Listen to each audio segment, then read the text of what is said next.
Now it's time for EEEZ Around the Table with your host, Easy, who I'm pretty sure is easier than me. Earmuffs, kids. Adults only. Just the way I like it.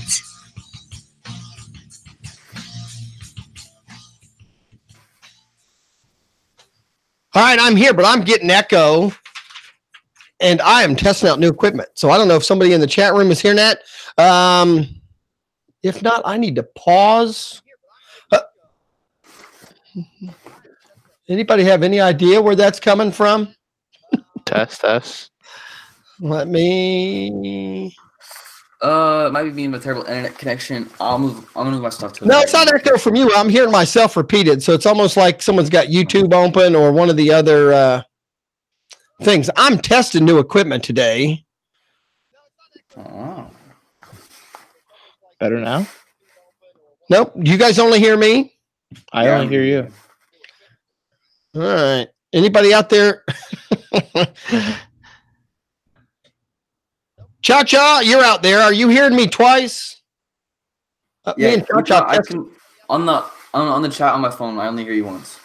You only hear me once on chat room, so this is gonna suck if I'm hearing myself multiple times. Yeah, it's gonna really suck. Yeah, Douglas Boyle was saying, I appreciate. Sorry about that, guys. I tested this Saturday with a few guys, and I thought we were. Let me see. Did that work? I think I might have got it there. Mal Powell, Douglas, let me know if you don't hear me now. Again, guys, I apologize. I've almost been doing this a year, so I'm trying to get it right. which unfortunately, yes, clear now. Thank you, and welcome to the round table where shit happens. It's late at night. I have been. I think I'm the only show still that messes with this video stuff. So obviously that's what I've been doing. And unfortunately, when you add video to the chat room, it has a tendency to want to, you'd have to just make sure it's turned on and off and a few things. But it sounds like I fixed it there. So we'll just get the show started. We have a new round tabler tonight, and then I can't say an old veteran. He's a young guy, but it is his second show. So I'll start with him first. Luke, You must have your homework done because Dad's letting you do the show again. Yes, I have finally finished my homework. Finally finished your homework. Well, that's good. What was the major subject tonight? I had French, some language arts, and some math. French? Yeah. Man, we'll have a French podcast on here at some point, maybe. So now, is this your first year of French? Yes, first year language. How's it going? Pretty good. Pretty simple. Yeah, was that your choice, or is it you allowed Spanish, French? I could have either one. I just chose French. Oh, all right. One of my good friends speaks French at home. So all three of my kids took Spanish in high school, and they're not even that old, but they still none of them. They're all graduate, and and so like they can't speak a lick of it. So I don't know what English helps in high school. It seems like everyone I've ever known that's taken high school English classes or language classes can't speak any of it once they get out of high school. So, and then we're joined by a new round tabler, Jonathan. And Luke, I would have you pub your show, but you don't have one yet. You and Dad are working on that. But Jonathan, who now is new on the network, Sunday mornings at 10. Plug your show a little bit. Tell us a little bit about yourself.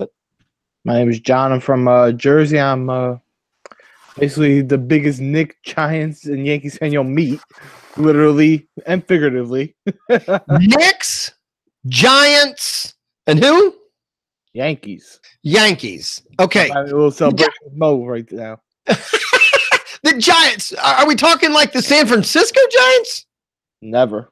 You're talking the New York Giants. New York football. Okay. Giants. All right. I got you. So, all right. See, that I was throwing me off. I was thinking baseball. But, all right. So you are a Giant fan. Well, good then. We'll get into that here in a little bit because obviously I've had some questions or discussions with a few people about Eli. So maybe we'll go there here in a minute. And the Knicks, you know what? I had that discussion in another podcast. I'll throw that real quick. What do you think? Would you guys want Durant if he wants to come to the Knicks? And do you think that that's something that could even happen? I don't know what you're hearing out there, up north. It's not like I've heard it like as a major rumor or anything like that, but I know he's opening up. I think he wants to go somewhere where he can turn something around and make it big. And obviously, if he would go to New York to the Knicks and make them a contender, to me, that definitely is something I can't imagine he wouldn't want to do. Other people are saying Brooklyn, and then obviously, Clippers are going to LA. But what do you think? Would you take him there in New York? I would take that in a heartbeat. I figured that would be the thing. What it is,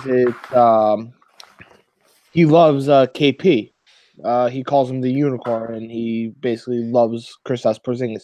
So if Porzingis comes back healthy, and he can get a Zion, from the draft, I think KD is a foregone conclusion that he comes. All right. So you think it is more than just a rumor then? I mean, obviously it's still a rumor. He's not gonna, he can't commit to anything. But I just think the attitude I hear and something from him, I think especially now that he has rings and stuff, I think building something right now would be more important to him. So that's why I think that'd be a place for him to go. Where New York, like I said, if you can bring a contender, I'm not even going to say title at this point. You bring a contender back to New York, I think that. Yeah, I agree. I mean, I'm not a Knicks guy. I have been watching NBA on and off for a long time, but as far as I recall, the Knicks haven't had a, yeah. Hey, I'm near Cincinnati. It's not like the my Bengals, or anything. Do anything. I mean, we had basketball years and years and years and years and years ago, but now we just have that team up north in Cleveland, which I'm not a part of. People ask me all the time when, like when Cleveland won the championship, oh, you so excited down there? I'm like, nope. Down near Cincinnati, we consider Cleveland part of Canada. We don't really care most of the time, what they're doing. So now in New York, first of all, I think we got, is that Douglas? Is that you out there? Douglas, you got me? I can't hear him. I can't hear you either, Douglas. If you're out there, if you're muted or anything. Maybe plug in. Is your mic plugged? I don't show him as muted. No, I see a volume up. Yeah. So weird. Well, Douglas, if you can hear us, or whenever you think you can talk, go ahead and talk so we can get you on. I see him talking. Yeah, we're not getting anything, Doug. Maybe mine might work. Yeah, I just typed in the chat room that we don't have any sound out of him, and we'll see. How about you, Luke? You there? And what do you think about Kevin Durant leaving California? I think it's possible because I think Boogie Cousins and KD could go because they both signed 1-year contracts. They're both of course. I think Boogie went there just to get a ring. So I think they both get a ring and then they go somewhere else. Right. I mean, Durant already has the ring, so I don't think it matters to him at this point. And obviously the Knicks are going to have a decent draft pick. Yeah. Zion. That's what you're going for. I'm praying for. I think if they pick Zion, I don't think KD will go then. How? Because then he won't be the biggest story because of course him still wanting to bring him up. I think he still wants to be the biggest story wherever he goes. Well, but I think whoever they get, obviously they're going to pick fairly high. So whoever they get's going to have a name coming to them. It's an RJ Barrett or it's a Jay Morton. It's still a big name. Cam Reddish. Yeah, right. Yeah, but I think if it's Zion, he wouldn't go. But I think if it's like someone else, I think he could go. KD was on record saying he loves Zion and would love to play with him. Right. I don't think that would be a killer because I still think Durant would understand. Durant would know he has a few years to still be the man and get that team turned around to where, and I think he realizes you can't do it yourself anymore in the NBA. So to take a young guy and bring him along, I still think would be more the word I want to say, in his mind, more of an accomplishment than, signing 2 or 3 all-stars to come with him. So, Doug, you got any sound yet? Doug, any sound? Nope. He's saying unjoin. Let me type in here. Unjoin. Relog in. We had that problem last week, didn't we, Luke? Yeah, it was, but that was from Hawaii. We just thought that was a Hawaii problem. Yep. We had a fun show last week, and this is, like I said, Jonathan, have you heard the roundtable before, or did you just hear in the chat room and decided to come on and talk sports? Well, this is I actually saw Lenny post on the page, and I'm like, oh, roundtable could be fun. Promote myself and just talk. Sure, I love talking sports. And that's what we do here. That you don't have to apologize for anything you say. You can interrupt. We call it bar style. It's like if a bunch of your buddies sat down at a bar and wanted to talk sports. That's how. No one at a bar is sitting down saying, "No, wait, hold on. Excuse me, can I say something?" No, you and your buddy, right? You and your buddy are saying, "No, wait, shut up. I got the." You just whoever talks loudest gets to go. Right? I mean, that's the way it is at a bar. Usually, whoever talks loudest wins. Right. Could be wrong. Luke's only 15. Luke doesn't know that. I don't. I mean, so I'm only 25. You're only 25 is at least old enough to go in a bar. Mm-hmm. Now Luke could probably go in. He just can't. 25 is not old enough to go to a bar. It is. Right. I don't actively go. Okay, that's fine. I might have been in one tonight, but that's another point. That's another story. Well, I live in a small town where the bar happens to be also a place to eat. So, it's just one of those things. DVD Dan said he'll be on in a few minutes. He's eating. So we'll hold a few topics till later, because one of the topics I have is going to be about some of the Hall of Fame talk. Oh, that's everything's going on. I have a lot of things to say about that. Were you on the show last night? What? Did you hear there was a Hall of Fame? I don't say a Hall of Fame. Dan's show last night. They talked over an hour on the Hall of Fame. Yeah, 2.5 hours. No. Yeah, I mean, it was fun. I mean, I stayed up. It was a good time, but I am going to bring a different, thing to it, which is what I do. So we'll go there. But I'll wait till at least Dan comes on. But let's go to both of you. Did you watch football this last weekend? Oh, I did for sure. All right. And again, I come at this as a fan, not a fantasy expert, not a sports expert. Doug, you're back there. Do you have sound? I don't know. Yes. Yeah. Yay, Doug, you're there, man. I guess it was a high-tech problem that you could solve by just shutting it down and starting it up again. There you go. You know what? I'm amazed at how often that fixes tech problems. The old turn on, turn off thing. Well, Douglas, welcome to the round table. This is also your first round table, which is kind of exciting. I'm stuck over in that Saturday thing, which is my choice because I want to get my friends together, and it's like I'm in a different world than everyone else. You guys are all like 6-7 days a week. I'm not that many. I'm actually now only 2. And then, because my Sundays went away because fantasy football went away. You know what? That's not my special. I know some of you guys are new. I've been in Lenny's chat room for almost 3 years now. And been podcasting now for about a year, and then been podcasting on Lenny's network for about 6 months. Maybe not even that, when he kind of started want to add shows. So,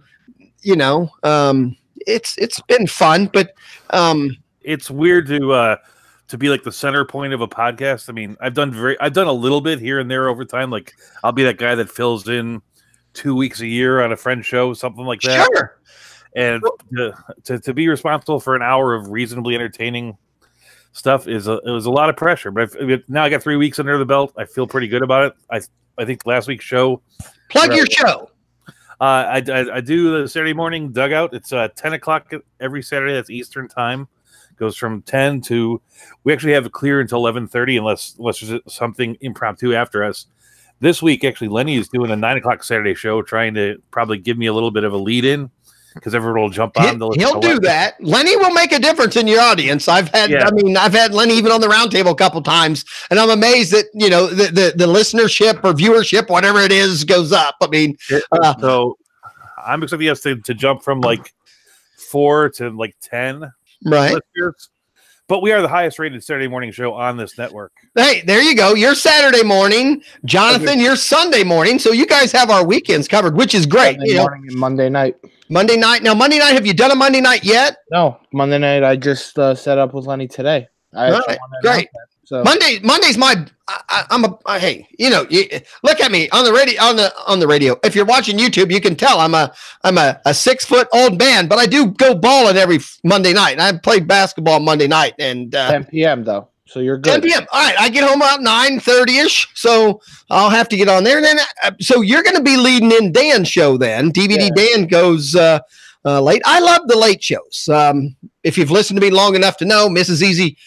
She works at a bakery and gets up at like 4 or 5 in the morning, so she goes to bed around 9. So Easy's got 9 to about 1 o'clock in the morning, where I've got free to do, whatever I want. So that's why I do, the two. I do tonight is 10 o'clock, Tuesday 10 o'clock, and then my Wednesday show is what I started with. Fantasy Fan Sportscast is on Wednesday at 10. So and it's fun. The network is growing. It's great to have you guys here. Again, Luke's got him and his dad are working on a show. I'm assuming, Luke, is that going to be baseball or just general sports? Yeah, we're gonna do general sports, but I kind of wanted to lean more towards football. All right. I find football a little more interesting to me.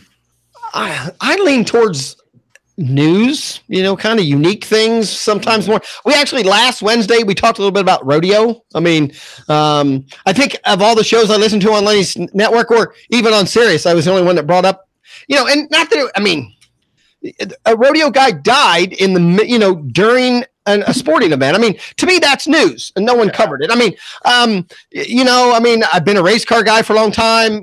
Luckily deaths don't happen in that, but normally when it does, it's at least news.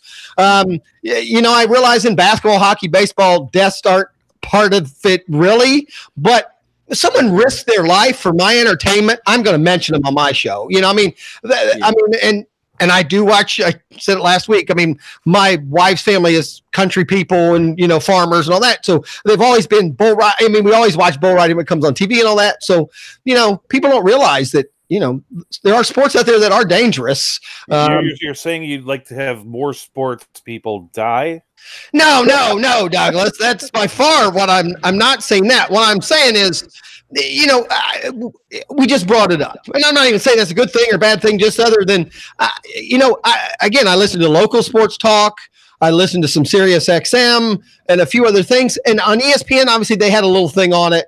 So, so it makes it, but still, we talked about, my point is my show, we do talk about a little bit of everything, but it's more, the guy that does it with me, my co-host, Chris Allen, he writes for 4for4. He writes for about 3 different fantasy football website. So he's a fantasy football guy. So that's kind of where we go. But I do come at this network, which will be part of our questions later on. I come at this network as a fan of fantasy and really a fan of sports in general, but not a sports.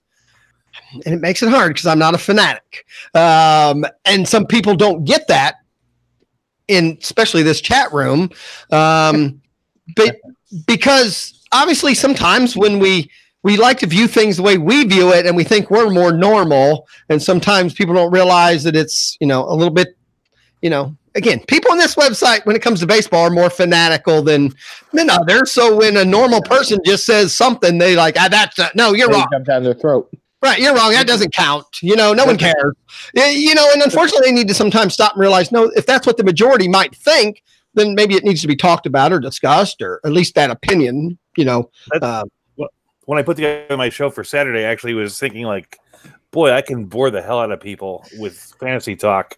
And I'm like, so I actually went out and I got a guy that doesn't play fantasy. He's one of the 3 people there. It's to ground me in the fact that we should, you can do whatever you want, obviously, but we should be baseball fans and sports fans. And we shouldn't be like just drowned out by this statistic stuff that we can do sometimes.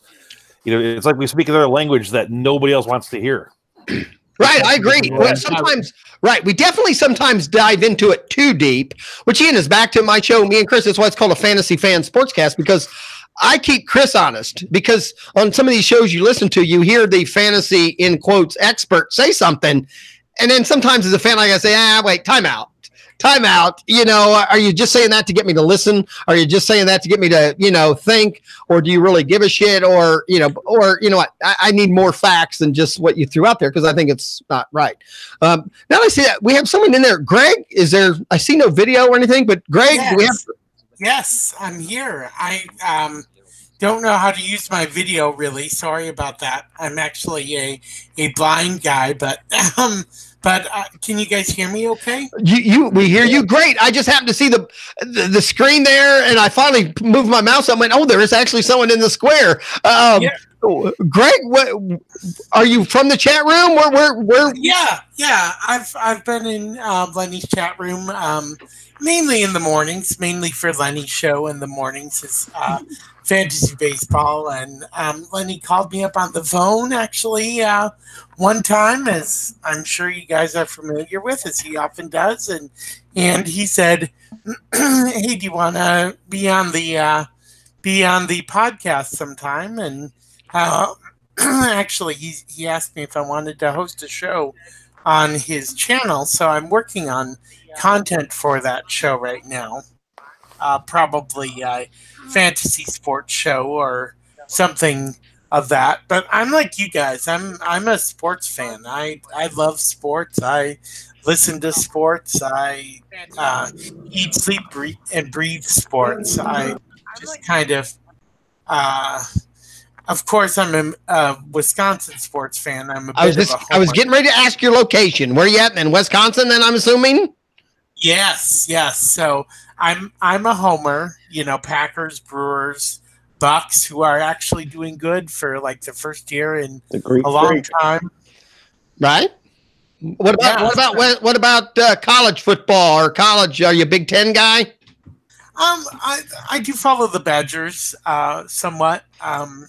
Yeah, I'm nervous about our quarterback situation next year, but you know, we don't have to get into that right now. No. Hey, like I said, Greg, again, welcome to the roundtable. The roundtable is bar style. You can bring up you can question someone, you can butt in. There's no apologies. If there's a topic you want to bring up, I do this show for the chat room people because I found that, and hey, I'm older than. You know, and communicating with my mouth or my voice has always been a better thing to me than just typing in a chat room, which, you know, I'm easy kill. Obviously, if you're out there, you know, in the chat room, I'm the smart ass comment guy.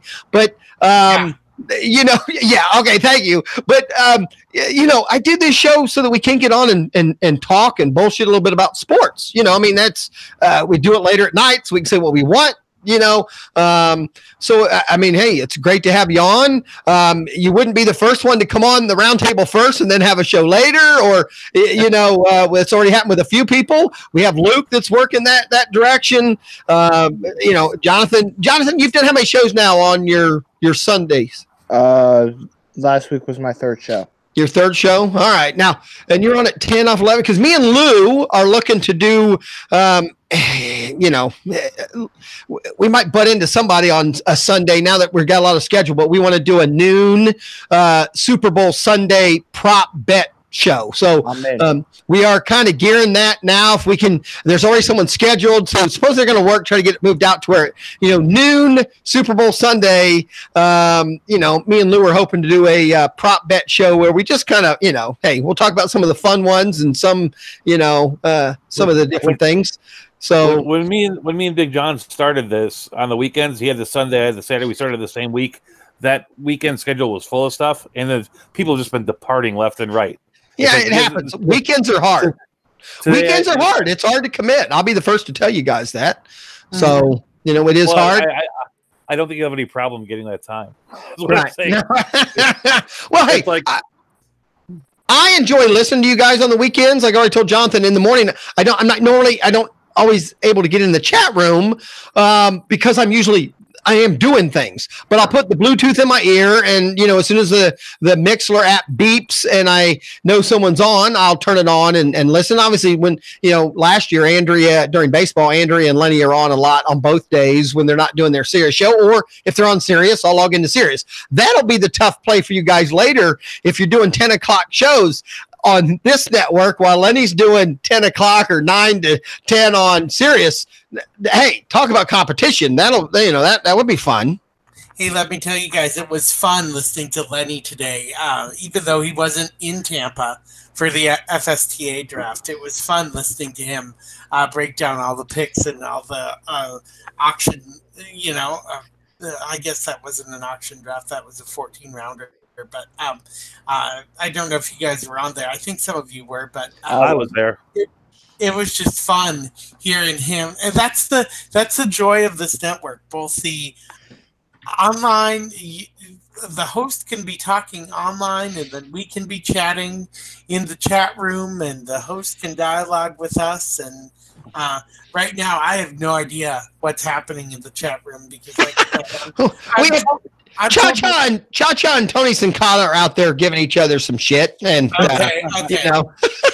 so that's always fun. Because, like I said, I'm totally blind, so if I would have my screen reading program chomping at me and you guys chomping at me, you guys would hear the biggest echo that you've ever. You know what? And I mean, I don't want to.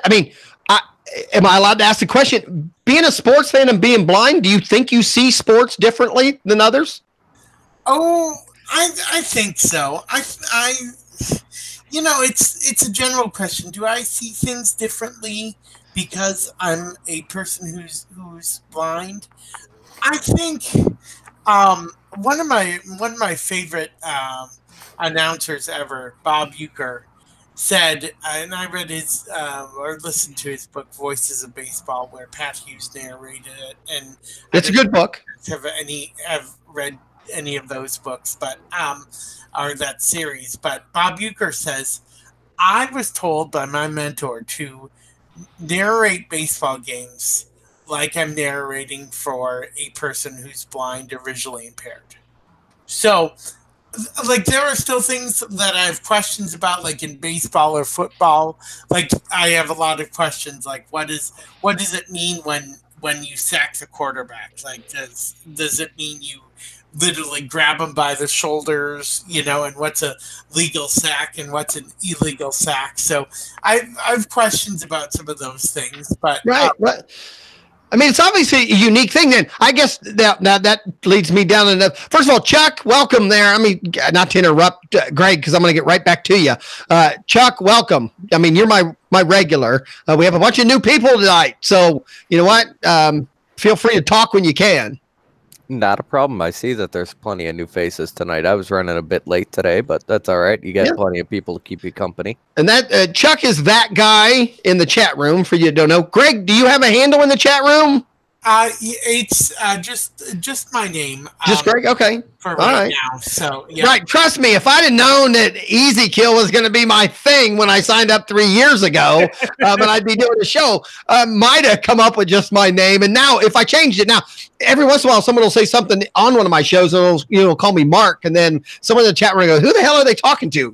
Because it's just easy. They can't even figure out how to get the kill out of there anymore. No one even calls me Lenny is probably still the one who says it the most in the morning, every morning, hey, Easy Kill's in the, everyone else is just Easy. And that's kind of it. Again, it was not a plan. It just happened to be a name where I used to, play poker and do other things. And now it's stuck and I'm stuck with it. So, if you guys have a nickname for me, though, I'm open to suggestions. Of course, I'll have to approve, whatever name you give me, but I am open to suggestions. So. Right. Go ahead, Douglas. I was going to say, I have the same sort of thing with my Twitter handle. Like the Twitter thing happened years and years ago when I used to do like outdoor kayaking type adventures. Uh-huh. And so I'm forever on Twitter. I'm Urban Baboon. And that's what you're stuck with? I got you. Right. It is the thing. Can I ask Greg a question? I mean, I don't want to be insensitive. Hey, I don't want to be insensitive, but I'm doing good. The blind thing has got me intrigued. And I'm a big baseball fan. Like, have you ever gone to a game? Oh, yeah. I've been to games at County Stadium, Miller Park, whatever they're calling it now. Did you hear today? AmFam Field. They're supposedly calling it Miller Coors. This might be Yeah. breaking news for the Lenny Melnick Fantasy Sports Network. Dun, dun, dun, dun, dun, dun, dun. Miller Park has been renamed. Really? Miller Coors no longer has the rights to Miller Park. It's American What's it Family called? Insurance has renamed it. So Oh, okay. I was thinking it was like Oxfam, like it was some kind of like famine relief group. I'm like, that's a weird name for a baseball club. But American Family Insurance, that makes sense. When you go to a game and you hear the ball come off the bat, can you tell right away it's a double or a home run just from the sound? you know, I can tell if it's fair or foul sometimes by the sound, but not if it's like a double or home run, other than the crowd cheering. So you get the cues from the crowd. I'm just curious. Yeah, And yeah.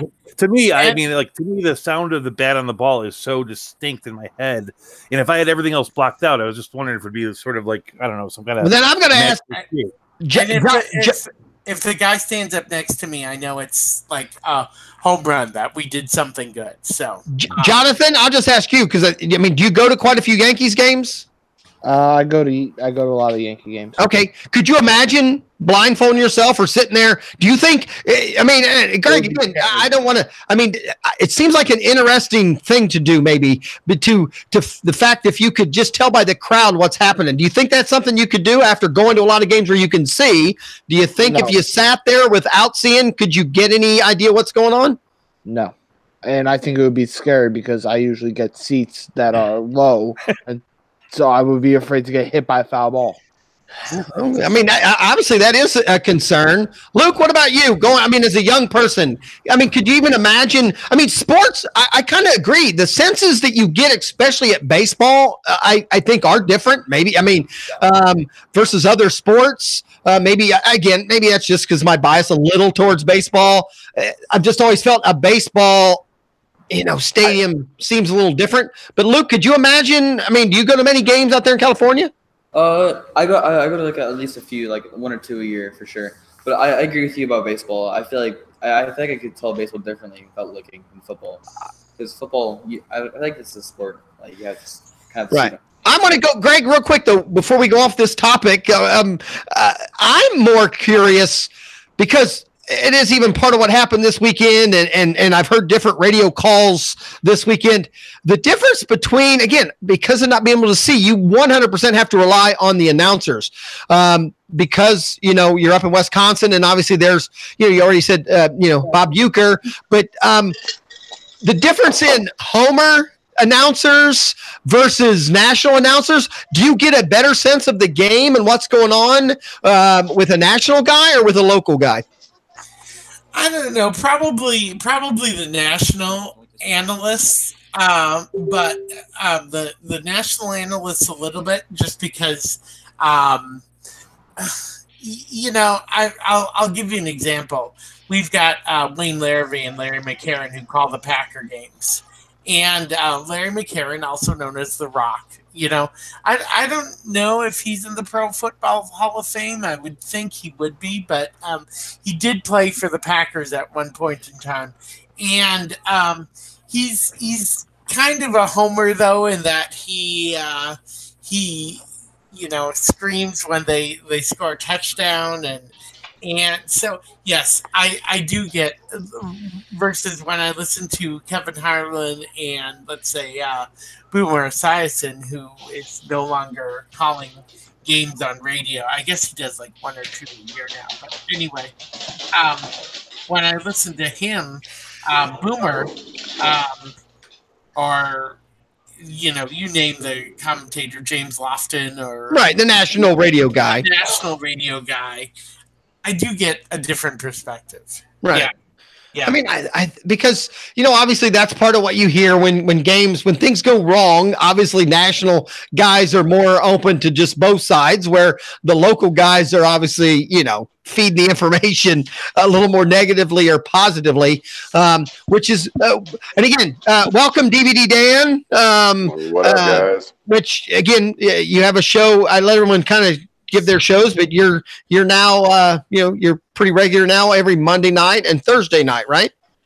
Yes, sir. That's correct. 11 p.m. Eastern time. I know, and I'm struggling with that after midnight. I kind of, last night I got to about 12:15, laid down with Bluetooth in my ear, and I did not hear you sign off. So I'm not saying that was bad or that it wasn't entertaining. We just went into too much stuff last night. We had 4 people talking, and it just got to be a long night, man. We ended up doing almost 3 hours. I couldn't believe it. Well, that's fine. And I get on the round table, this is one of our bigger showings, so it's kind of fun. I mean, because, more opinions are better. Obviously, when there's more people, our opinions might have to come out a little quicker and that. But the first thing I want to do then, let's roll in why Dan's here, because it is the Hall of Fame. And again, like I said earlier, I'm probably like I said, in the chat room or the Lenny Melnick FantasySports.com, Legend Sports Network, even though I'm relevant, I'm out there a lot. I'm actually there every morning. I pop into a lot of shows and all that, but I'm still just a fan and not a baseball fanatic. I've played baseball the most. I still play at my age. I play softball a couple nights a week. Now, some young kids will say that's not playing ball, but I coached baseball for years. So I'm just going to throw out my opinion on the Hall of Fame, and then, and it's just unfortunately, Dan, and I'll voice it to you, and then maybe Jonathan, I don't care. I mean, it doesn't matter to me at all. And that's the problem. I think, and believe it or not, and I said it earlier, Dan, before you came, I'm more the regular fan than some of you guys in the chat room. And I think more people probably think like me, meaning before fantasy, it was the Reds. The season ended, or as soon as the Reds were eliminated, I was worried about what the Reds were going to do next year. I really didn't care. And I really, to be honest, I don't even care when the Reds get in. I mean, it just isn't something that affects me one iota. Why? Which is, no, I have to ask you why. Meaning, unfortunately, like last night, you guys didn't try to sell anybody on it. I mean, I don't know. I'm not into any of the awards. I mean, end of season awards, I mean, it's a team sport, and maybe that helps me more. Like, to me, the accomplishment is winning the World Series or the Super Bowl. So the individual things just do not. And even the way you ask that question, you're looking at me even like I'm just 100% wrong. I believe more people are like me, that it just isn't part of the game. I mean, the game's the game. They play the games. I enjoy the games. After that, I'm just not sold on these awards, and not especially just that it's in the news. I think I don't know. I just do not get excited one iota. But baseball is the most individualistic sport out of all the major sports. And I agree. It is the most. It's an individualized team sport. There. Yep. Individual accomplishments, I believe. I also believe I have no problem with the Hall of Fame technically, other than, in my opinion, in the last 25 years, maybe I'd have to look back. And you guys can argue with me. I think it's all the Hall of Fame, especially football and baseball. It's a money grab. Sorry. Football and basketball shouldn't count as Hall of Fame because Lynn Swan's in the Hall of Fame. Yao Ming's in the Hall of Fame. They didn't have an accomplished career in the NBA enough to make it into the Hall of Fame. The MLB Hall of Fame is the only Hall of Fame that I think matters because you could have a whatchamacallit in there. The Basketball Hall of Fame is it's not the NBA Hall of Fame. It counts your entire career. Yeah, I understand that. Counts. What Yao Ming did in China counts. I mean, Christian Laettner is in there. Yeah, right. So you see somebody and you go, "Oh, it's because they were guys." I don't want to turn this into last night's show. So if we're going to start talking who should be in and who should be out, I'm going to change the topic. No, I want to know: is it really that important for a normal fan? Easy. I don't really care either about the Hall of Fame. And here is, and apparently that dog does or doesn't care in the background. But I have to say, I hear some of these players' names. Andy Pettitte. Who the heck was Andy Pettitte? I don't remember. I always like to say I have a good memory, but it's short. He's part of the core four. I mean, I don't remember some of these guys, other than Roy Halladay's story, which pulled on my heartstrings a little bit. Yeah, but after it happened, I agree with you. I think you're saying exactly what I'm saying. When he played, I knew him. You know, if it happened to be a game on and he was pitching, I paid attention. But I'm telling you, the guys that didn't get in, you know, it's a travesty that Bonds and Clemens aren't in. Pardon? It's a travesty that Bonds and Clemens aren't in. Okay, and again, I don't want to turn this into that show because I'm sure it'll happen on Lenny's. I get you, but because I'm kind of going to do that though. When I look down the list, you know, I'll even Rivera. I get that. I saw him pitch a ton and all that. But real quickly, just Halladay, Martinez, Messina. I understand those three names, but I'm sorry, as just a fan of baseball who just watches as many games as I can, but I just watch as a fan. I am not a fanatic. I have 5 televisions. My wife will tell you, many of times she'll come in here and all 5 have a different baseball game on. So I am a fan enough to watch as many games as I can. But I'm sorry. You know what the difference is, EZ? Sorry, go ahead. I didn't mean to cut you off. But when I hear these names, then I go, I remember these people. Then that's Kurt Schilling, Clemens, Bonds, Walker, McGriff, Ramirez, Gary Sheffield, and Sammy Sosa. And I know the steroids on that. My point is that there's 3 of the top 4 are in my mind just names, and then I can list quickly people. I go, got it. Because they were in the news, they were relevant, I don't know, for a year or 10 years, but they were relevant enough that I still know the name and can picture as soon as I hear that name what they did. 3, I'm sorry, Halladay, Martinez I do get, but Messina, nothing pops into my head, nothing. Halladay, unfortunately, it's what happened to him that pops into my head. Well, he had the no-hitter in the postseason. That was a big deal. And he was a 2-time Cy Young Award winner. I mean, the people are still talking about Don Larson's no-hitter in the World Series 50 years later. It's only the second one. That's a unique game performance. Perfect game. Right? But that's my point, though, I guess, is what I'm saying is... but Larson isn't in the Hall of Fame for that. That's true. No, that is true. That is true. That's not a Hall of Fame thing. I do want to touch on this. You brought this up. Maybe I'm a baseball nerd. Sure, and that's fine. I get excited about watching Ken Burns' baseball, and I've seen it freaking 40 times. I'm just that guy that it can suck me in at any point. I'm a sucker for baseball history. I'm a sucker for the old nostalgic stars of the game, and the game's history, I believe, is more important for baseball than it is for anything else. And I understand the casual fan doesn't quite have that same connection, but there's a good majority of baseball fans that do it, and it's very important to a lot of us. But okay, I'm just going to make this point, and I'm sorry to cut you off, but these players play for teams. They accomplished what they did, for their team. It's not necessarily like they need to be recognized by the league, for what they did for the league's sake. And maybe this is bringing up a different point, but because they've already been recognized by their individual team. They've already had their ceremonies.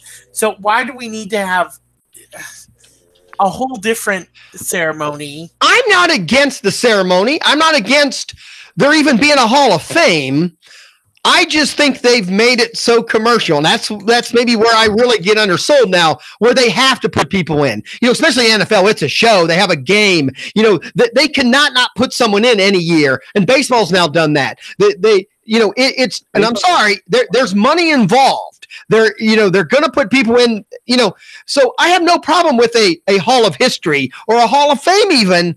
I just don't get aroused. They don't get excited. If you guys told me, at 10 o'clock, we're doing a hall, and Dan, I was in your chat room. I listened last night. I find it interesting. I don't even mind that.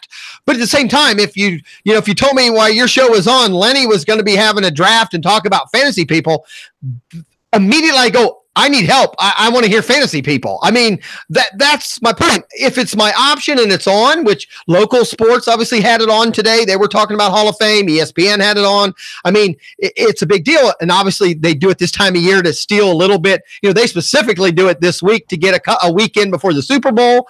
It's to grab and get some pub. And like I said, to me, the NFL is even worse. The NFL is all about, and Dan, I've been to both. I've have Ken Burns's on CD. That's the problem. Because we have this difference doesn't make me less of a fan, damn it. So don't go that route. But I am going to ask Luke quick. So bite your tongue a minute, Dan. Luke, as a young kid, what's your opinion when we start talking Hall of Fames and those type things? Or, as a young kid, do you care? I know you come from a dad that's got some baseball in him. Well, I don't really know a lot of the players, so it's kind of difficult for me to know. But like you said earlier, you like stories, but I don't get why you don't like this one, because it's interesting to put up careers against each other, see if they're voted in, like the drama about it. I don't know. And again, it's not that I don't like it. I'm just not sold on the hype. Chuck, just because you're sitting there in your big old lovey-dovey chair, at least, because again, I'm going to let Dan suffer as long as he can. Hey, Greg, nothing bad about it, but Dan, I want to paint you a picture. Dan looks like he hates me right now. I just hope that helps you. Chuck, we're going to put Dan on mute again. What's your opinion of this Hall of Fame, the hoopla? And again, I still even believe the NBA puts in some Harold Baines people just so we talk about it an extra week. What do you think? I do like the Hall of Fame and the awards and things like that, just because I feel that the guys who do perform better than the rest do deserve some sort of recognition for it, besides just getting a raise through free agency and things like that. But I do see it as it's just kind of a joke now, just because of everything that has gone on with it, the players that they've allowed into it. But other than that, I wouldn't want to see any of the awards or the Hall of Fame go away. And I'm not saying that either. I mean, I'm not saying it needs to go away. And I'm not even saying, hey, it's not going to change. People like Dan love it. Dan, go ahead. What would you like me to say? How much I love the Hall of Fame? I mean, I really do. And I wish there was a way that I could, I guess, get people to feel the same way that I feel about it. I don't know whether it was because. But is that important? I mean, I love baseball. Is it important that the Hall of Fame stays relevant? Yeah, I believe it is. No, is it important that I think it's relevant? No, not necessarily, but it would be nice if you. It would be nice if you did. I just don't. I just don't know a way to convey it to other people to get them to see it. Because in my eyes, everyone should love the Hall of Fame. How could I get you to change your mind? What could I do to make it more appealing to you? I guess is the ultimate. What I would like to know. Well, I mean, unfortunately, I don't think you can put that back in the box. I think when I was a young kid, I had that fascination. I had that, and then as I get older. And I get it. I'm maybe on this panel by far oldest. I look at everything different. Make fun of me. I watch, cooking shows and realize they're overproduced. I watch reality shows and realize that didn't really happen. They just wanted us to watch. I look at everything that way now. And obviously the Hall of Fame hoopla, the way they run it, the way things are going, who gets in, who doesn't. In my mind, they've overproduced, and maybe that's what I want to say, because I am by far not saying we don't need it. I'm not saying that there shouldn't be history and records and all that, but what I'm saying is it's just so overproduced now. The show, the build up and all that it's I tap out. Go ahead, Jonathan or Douglas. I'm sorry. I was going to ask you a question because you talked about you're growing up and you have a very parochial vision of the Cincinnati Reds. And I mean, the truth is my first big baseball memory is watching the 75 Big Red Machine. Would it make a difference to you, like in the years when like Barry Larkin got in or Johnny Bench got in or those guys? Is it all of a sudden more important to you those years? No, because honest to God, it didn't make any difference to me. Because what made it, it didn't. What made a difference to me is that in my mind, as a in the early '70s, the Big Red Machine, the Oakland A's, the Dodgers, I can picture the lineup. I can tell you who played what base on the teams the Reds would play. I went to World Series games in the '70s. That's all I need. So I don't need Johnny Bench to be in the Hall of Fame. Because I still am a Johnny Bench lover. I mean, I grew up with him. I don't need P. Rose in the Hall of Fame, and I don't have him because I already have that. And maybe that's because I grew up strictly. I loved baseball, but I did grow up obviously in the late '60s, early '70s. As a Reds, guy here. So maybe that. But my point is, I don't care. I'm sure people, you know, I mean, who just missed, you know, the Kurt Schilling fans from the Red Sox. I don't think any memories are lost on them because he's not in the Hall of Fame. My own personal experience is growing up a Cubs fan, and I grew up in the 70s and early 80s when they weren't very good. It's like Ryan Sandberg getting in meant something more to me than the other things. It sort of gave some validity to me being a fan of some really lousy baseball for so long. It's like, yeah, we were there, you know? Right. I thought maybe that would be your thing too.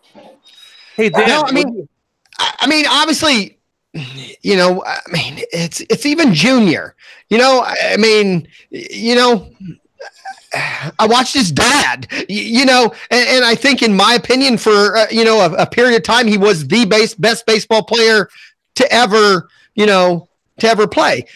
And do I want him in the Hall of Fame? Sure, because he does belong. But the hoopah is usually not around that player, those players. It's around the other 25 that don't have a chance or shouldn't go anyway. I mean, maybe that's my problem. Can I ask Dan a question? Sure, Dan, go ahead. You said it was about the history, and that's a really good story. But it seems to me that what's going on in the last 10 or 15 years is that we, by excluding Clemens, Bonds, Sosa, we want to paint a different vision of history than what we actually experienced. And so it's like I have a harder time buying the history side because they're purposely whitewashing the narrative. I don't think that's going to happen. I honestly don't. We touched on this for about 30 or 40 minutes last night. At some point, and I believe basically we assessed the next coming like 3 or 4 years of Hall of Fame ballots, and there's trash. There's absolutely nobody on them. Peter. So I think in the next 2 or 3 years, you're going to see an influx of there's nobody to vote for. And these guys are going to have to vote for these guys. Bonds and Clemens only have 3 years left on the ballot. I guarantee within 2 years they get in and it opens the floodgate. I mean, there's an entire generation of guys that are getting excluded because of this. Right. Can you imagine telling the story of the 90s without the name Mark McGwire being part of that narrative? That was the exact point I made. Right, I agree. Yeah, McGwire and Sosa picked baseball up off the mat after the strike of '96. Luke, you were too young to remember this. You weren't even born. But baseball was in danger of literally going away. I mean, it was a real concern for a lot of people. And the hype around – I remember coming home from school every day watching SportsCenter, turning on SportsCenter. The first thing I'd want to know, you know, what's going on with Sosa and McGwire today. It was big enough that they broke into regular television. You know what I mean? Yes. And I know that. I mean, hey, they didn't have to break in for me. I had the games on.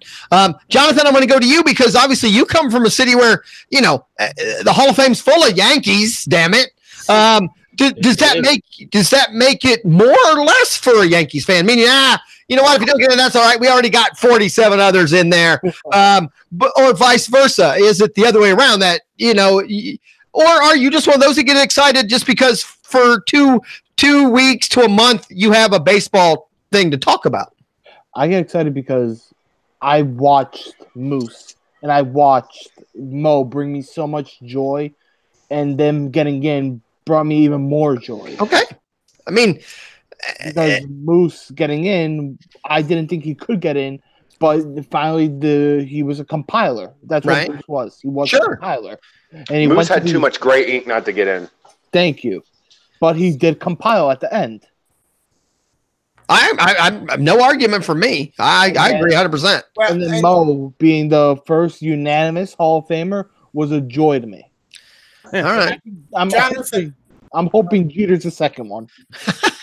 I mean, you make a very valid point, though, Jonathan, because, like, if and easy, think about this. I don't know what your home team is. I don't know, you know, what team. Reds. I'm just north of Cincinnati. I'm a Cincinnati Reds guy. But okay, so if a Reds player like that you know well got in, you would be excited about the Hall of Fame, right? Well, they asked me that earlier, and I mean, excited. I wouldn't use that word, I guess. Maybe, and hey, but again, that's why I asked Jonathan. Maybe I'm spoiled because the Reds did have, you know, a pretty good handful there.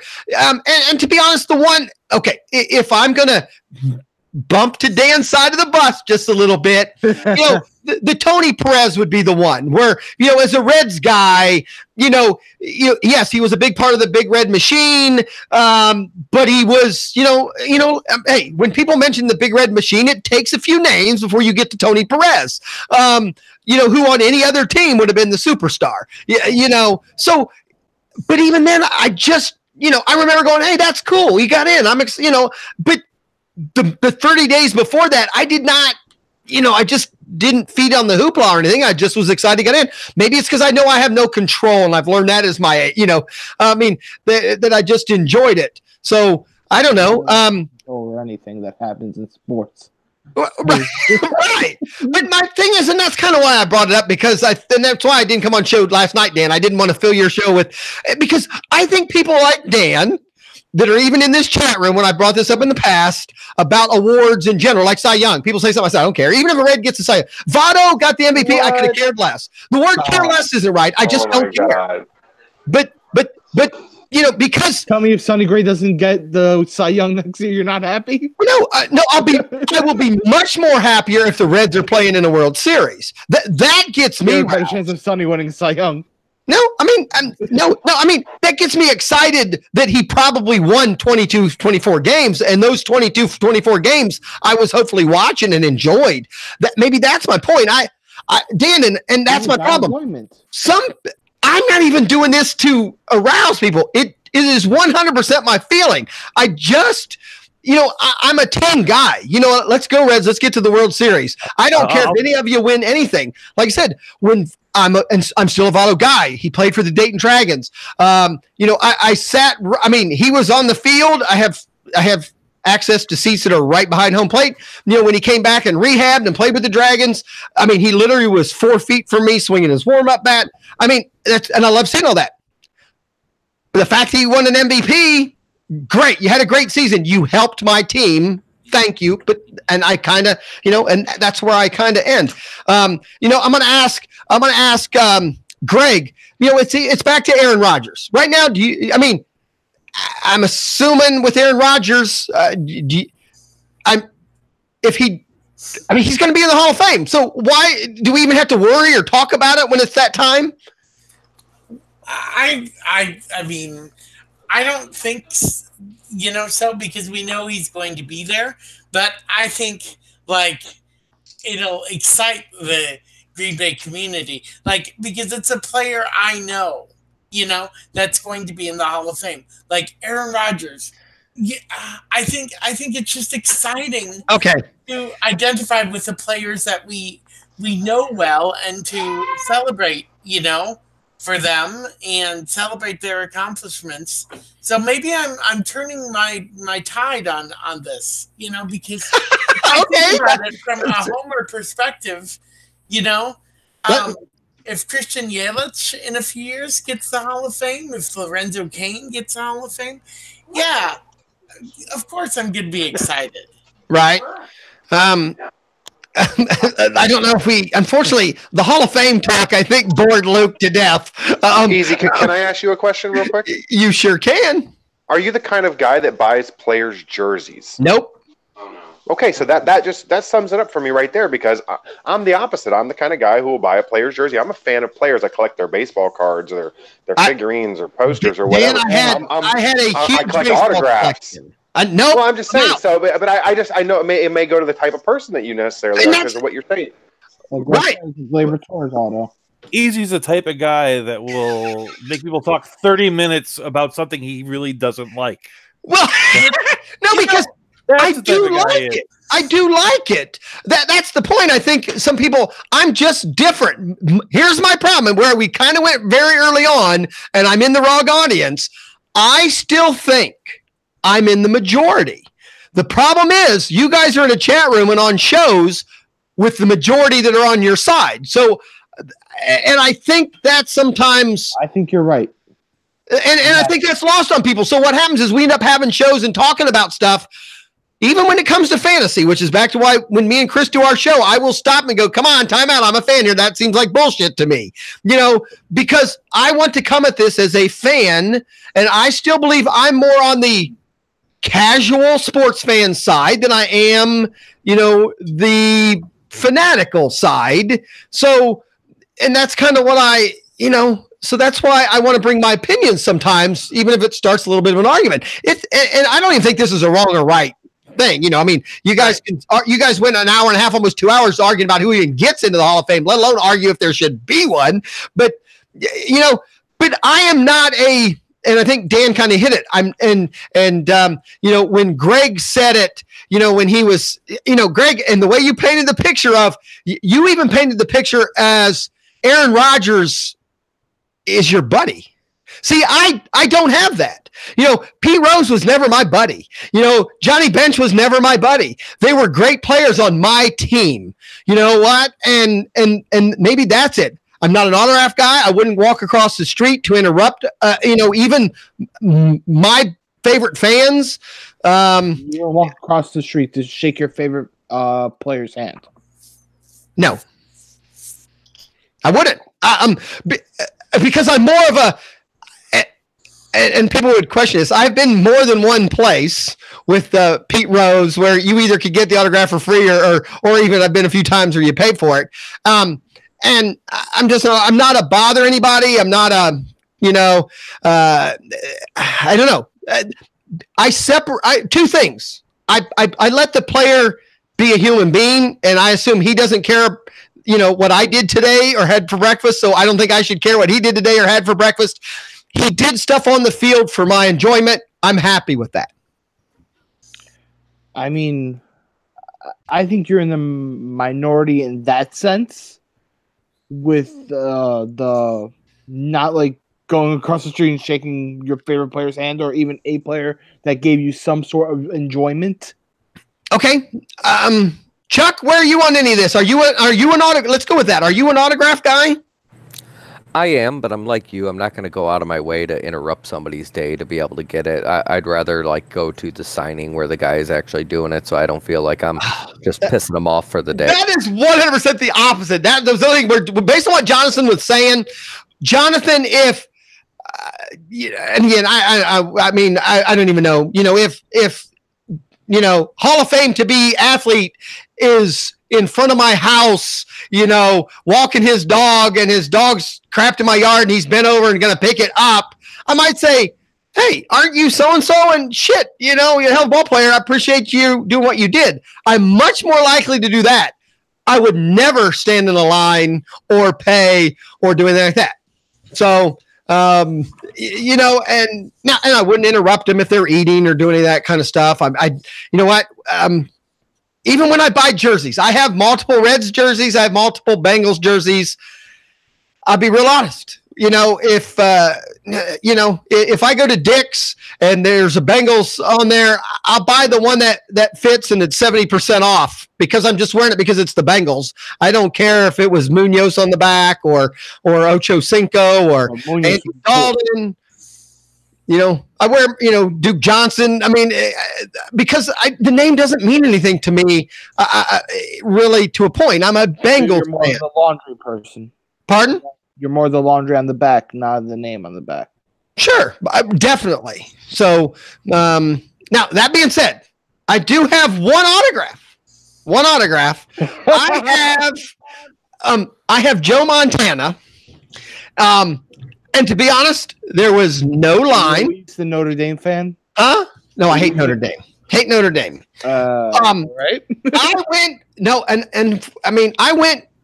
I was somewhere where he was signing for a company. I don't know if any of you are old enough to have a Sega Genesis game. Oh yeah. Any of you, Greg? How old are you? Unfortunately, because now you do have a video up there, your keyboard. That's fine. I'm sorry. I don't even know. I mean, I hate to say it, or if you don't want to say your age, I know I'm in a group of younger guys to a point. Douglas, I think. Doug, you're how old?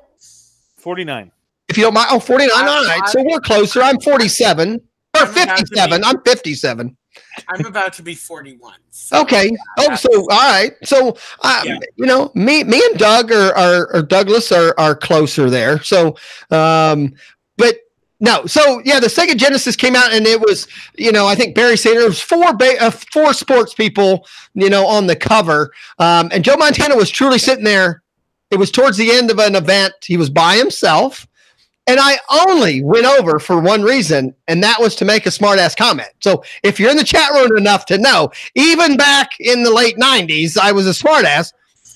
I just walked up and said, hey, and just reached out to shake his hand. He shook my hand. He said, you want to autograph the thing? I said, yeah, that'd be fine. He said, who should I make it out to? I said, and people who know the situation, again, from the Bengals, I said, could you just make it out to a great Bengals fan? Because he beat my Bengals twice. So I really didn't care that it was Joe Montana. I just wanted Joe Montana to sign something that says, to a great Bengals fan. He signed Joe Montana, handed it at me, and never said, I was being a smart ass. Meaning, if there was 3 people in line, I wouldn't have walked over there. Probably if there was one other person in line. Because, it wasn't that big a deal to me. I just thought, hey, if I get him to sign something that says, the Joe Montana to a big Bengals fan, I was going to be excited about the fact that I was just being a smart ass to Joe Montana. And to be honest, that's probably not right to do anyway. I mean, he is is he the GOAT? Is he the GOAT, or is Brady now the GOAT? Brady, unfortunately. Yeah, not even close. Yeah, it's got to be Brady. I kind of agree. Unfortunately. Who said I don't know? Was that Doug or? That's me. Yeah, it's like I mean, New England has this history of like bending the rules to get the bit of an advantage, and it just seems to me that they're just like they win. Like even with this, they're going to the Super Bowl for how many times? They still have a negative 30-point differential in the Super Bowl because they win all these by like the hair of their team. Their biggest win in the history of their entire career was the one where they were down by 25 points at halftime and they won by 7. It's like they get just.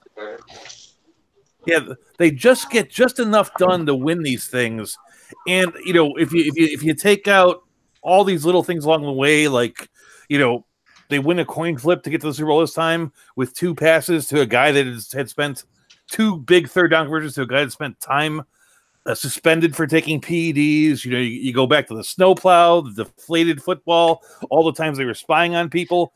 That was enough to get that 2 or 3 points. I don't know how people can say Brady's the greatest quarterback of all time, but there's almost no discussion of this New England Patriots team being the greatest team of all time because but the two are interconnected. And but the point you're making though, the team hasn't been there for the entire 20 years. Tom Brady has. And Bill Belichick. No, they are the only two, right? When was the last time that they didn't win the AFC East? It's been like 11 years. 9 years. Like they've been 9 years, I believe. That patch. So Brady gets one more or something than the team as a whole.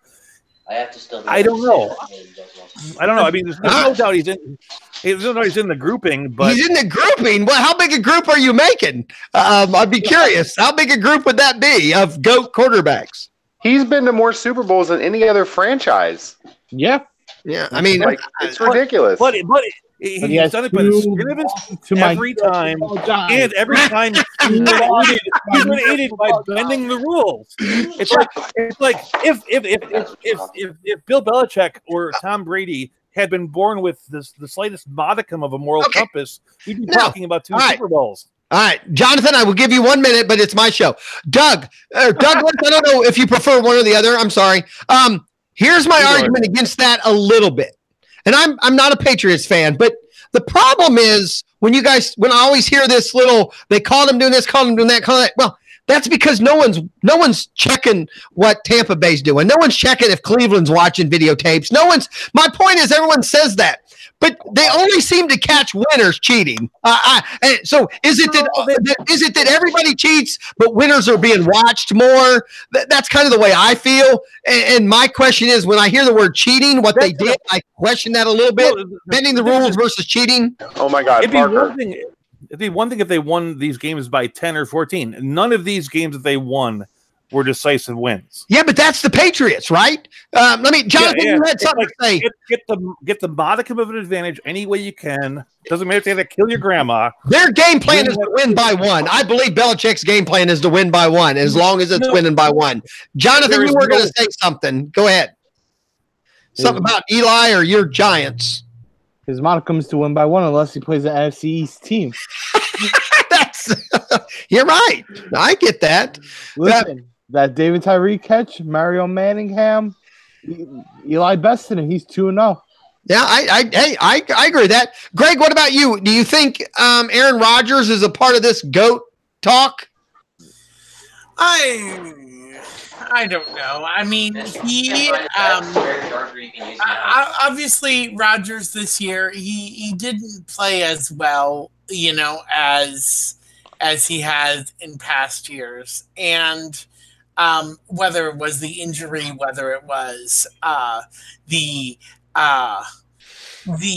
just he blamed it on his receivers being young and not knowing the routes and things like that. I think he's kind of Aaron Rodgers has serious center of attention issues that probably need to be, dealt with. That's what I make of that whole situation. All right. Are we talking Montana and Brady when we talk GOATs of quarterbacks? Is that it? In the upper echelon, yeah. I really think if you're really going to say it, that's it. When you bring up Dan Marino, are you being serious right now? That's the name. About not including Peyton Manning on this list? Brett Favre, Dan Marino. Peyton Manning won 2 Super Bowls and arguably had one of the greatest statistical careers of anyone. Same thing with Drew Brees. Drew Brees is the best statistical career and has won a Super Bowl. But arguably got jobbed out of being in his second one. All right. I'm saying the upper echelon is Montana and Brady because they're the ones that won the most Super Bowls. Listen, I think Brett got 4. Wrong right below them. Right.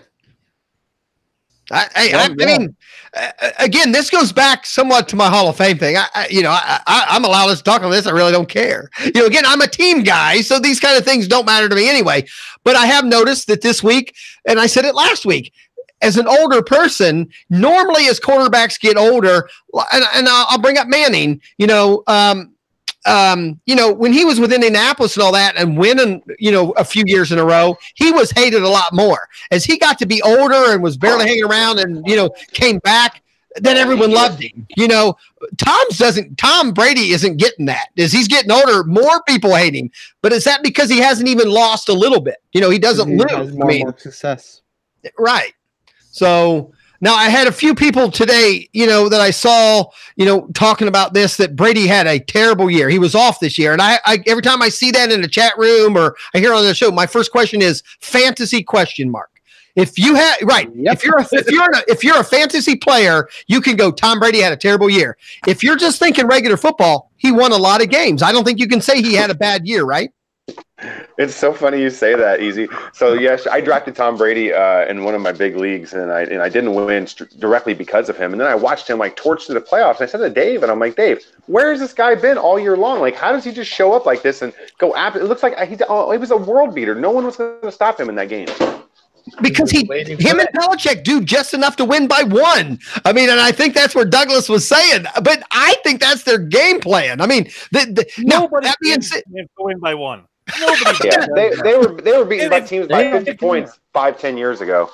If Belichick is doing that, they should replace him as coach today. Maybe I don't know. I have much more respect for them than I did 5 years ago. And to be honest, I'm not sure why, because they've done the same thing these last 5 as they did the last the 10 before that. But now I don't know. So it makes it hard. Chuck, were you a Colts fan when Manning was there? Well, I actually grew up. Oh, you're a Bears fan. I became, I actually became a Colts fan though, just from watching Manning and Luck and things like that. So, but if I'm gonna say my bias side, it'd be Bears. But I've got, I'm a fan of a lot of the Bears have never had a GOAT quarterback. They're more of a sheep quarterbacks. Yeah, stick its head in the fence and everybody can have their way with it. It's just Jim McMahon's not a GOAT. Huh? You tell me Jim McMahon's not the GOAT? No. Jim McMahon was exciting for a couple of years, but he's no GOAT. He's the GOAT of headbands and cutoff T-shirts. Entertaining as hell. And if somebody, that'd be back to my Hall of Fame thing. Is he a Hall of Famer? By far, no. But did he change the game a little? Did he have a footprint on the game or the history of football? My thing would be yes, but you Hall of Fame people would say that's not a good reason to get in the Hall of Fame. It's all numbers. All numbers. It's not all okay, numbers. but another aspect of the Hall of Fame is one side they have inducted players, and the other side of the Hall of Fame they have an actual museum or a museum right. that has a timeline telling the history of baseball. So you understand. So I mean, even if a player was pertinent to a generation that didn't have the numbers to get in, he still would be recognized somehow. He's in the history of the museum, exactly. To have the history be told properly. Exactly. Right. And again, I'm not against that whatsoever. Again, if I'm against anything, it's this overproduction and it's overexcitement and this buildup of, I don't know, an individual. You know what's really insufferable, though, Easy, is we have to deal with all the pomp and circumstance of the Hall of Fame ceremonies. And then a couple weeks later, we have to deal with all the pomp and circumstance of the Pro Bowl, which is the NFL's most pointless game ever. He's an NFL fan right here in Orlando. Sports most pointless game ever. They should get to the point where they just play the Pro Bowl on Madden and just have a couple nerds play it. But my argument, but I thought that too. But I know why they do it. My thing is, why not have the Hall of Fame and the Pro Bowl together versus the Hall of Fame game? And again, it's the only game I know ever been canceled because someone bought the wrong paint.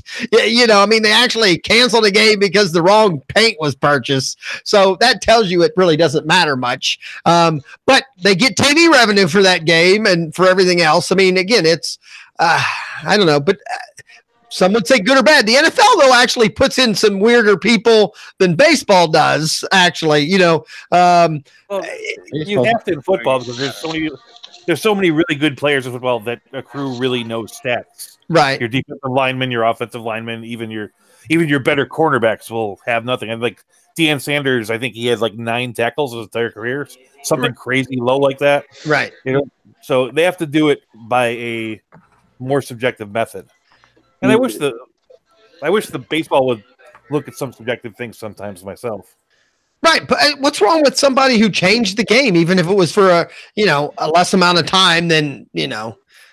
What are you touching with your finger? I keep seeing your finger. Is that your phone? My screen keeps like blinking green down here in the bottom. That's because you hate me. No, I'm telling you, me and you are definitely more fisticuffs than you and your damn love buddy. But the name of that show has to change. It should be fist. I mean, unfortunately, now when I think the word fist in that, it's not the nasty kind of fist. It's the nasty kind of fist because you guys are just love fest all the time. Oh, I don't want to hear that nonsense. Not wait, for one of you to finally come up with an opinion that's different than the other guy.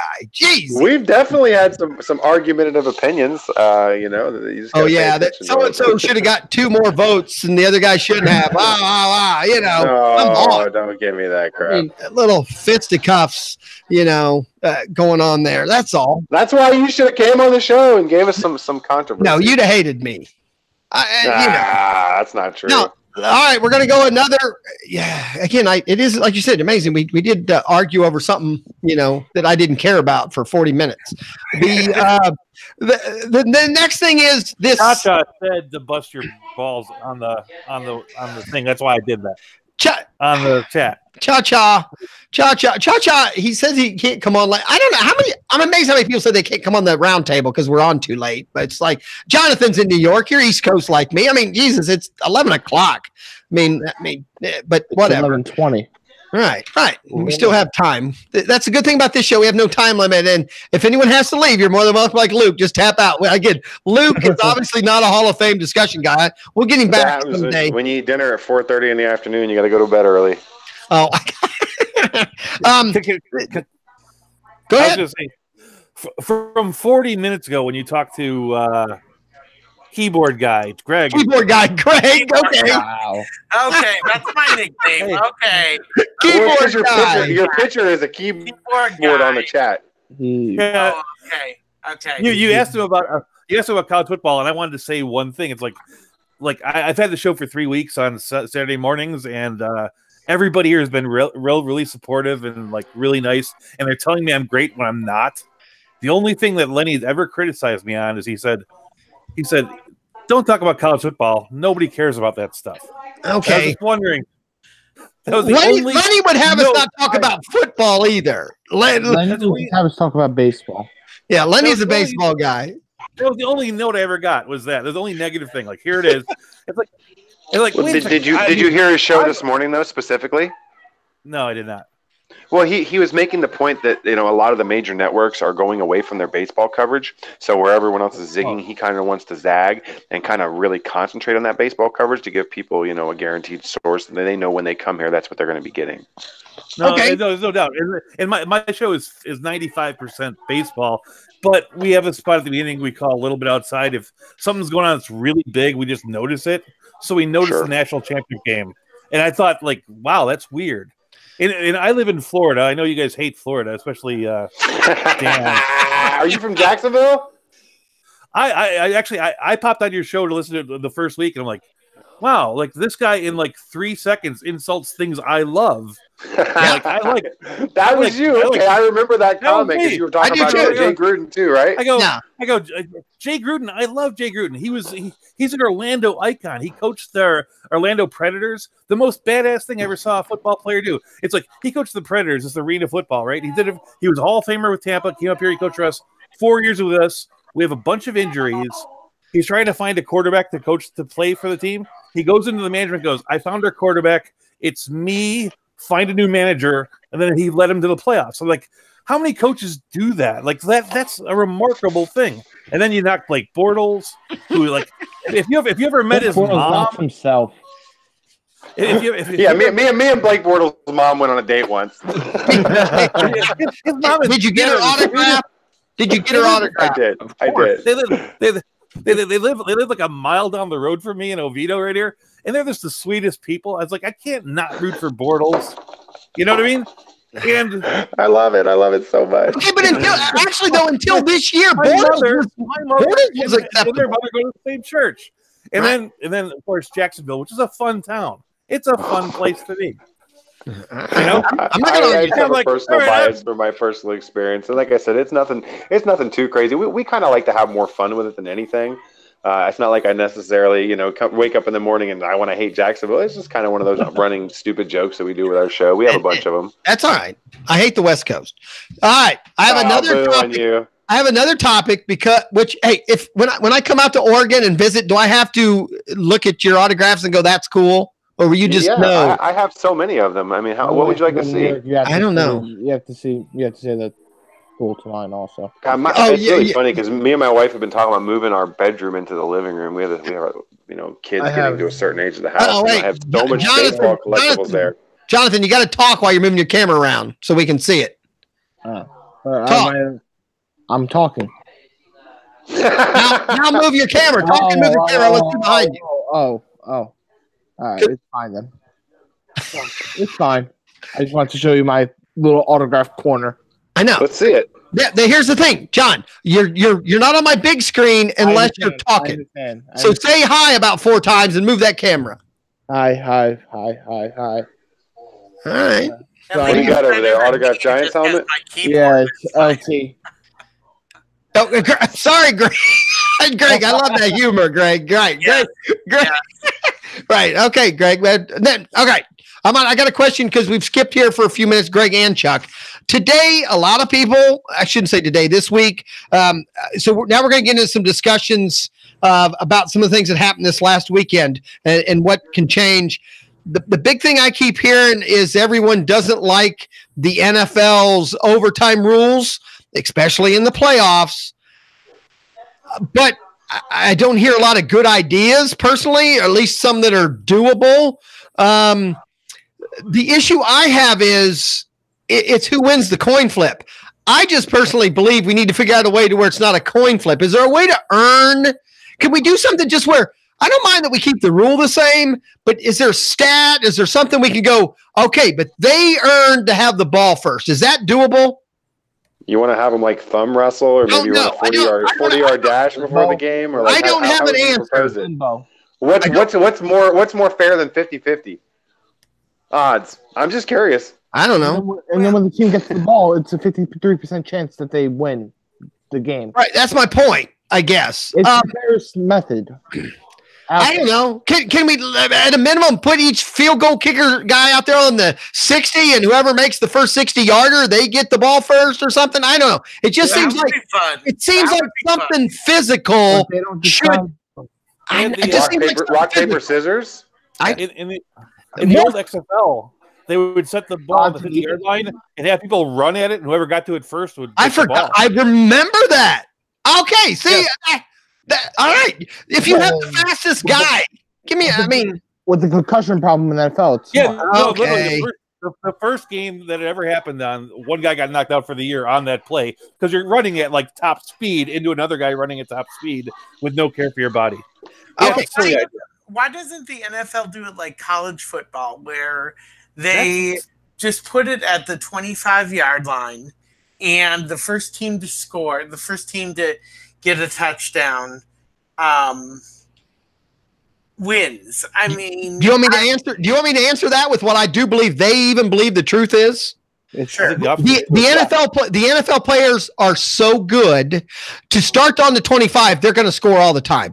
So unfortunately, the health of the players, people forget that. People don't like to. You can't play another 15, 20, 30 minutes. It's just a grind. So they have to. Not in the regular season, but in the playoffs, play another.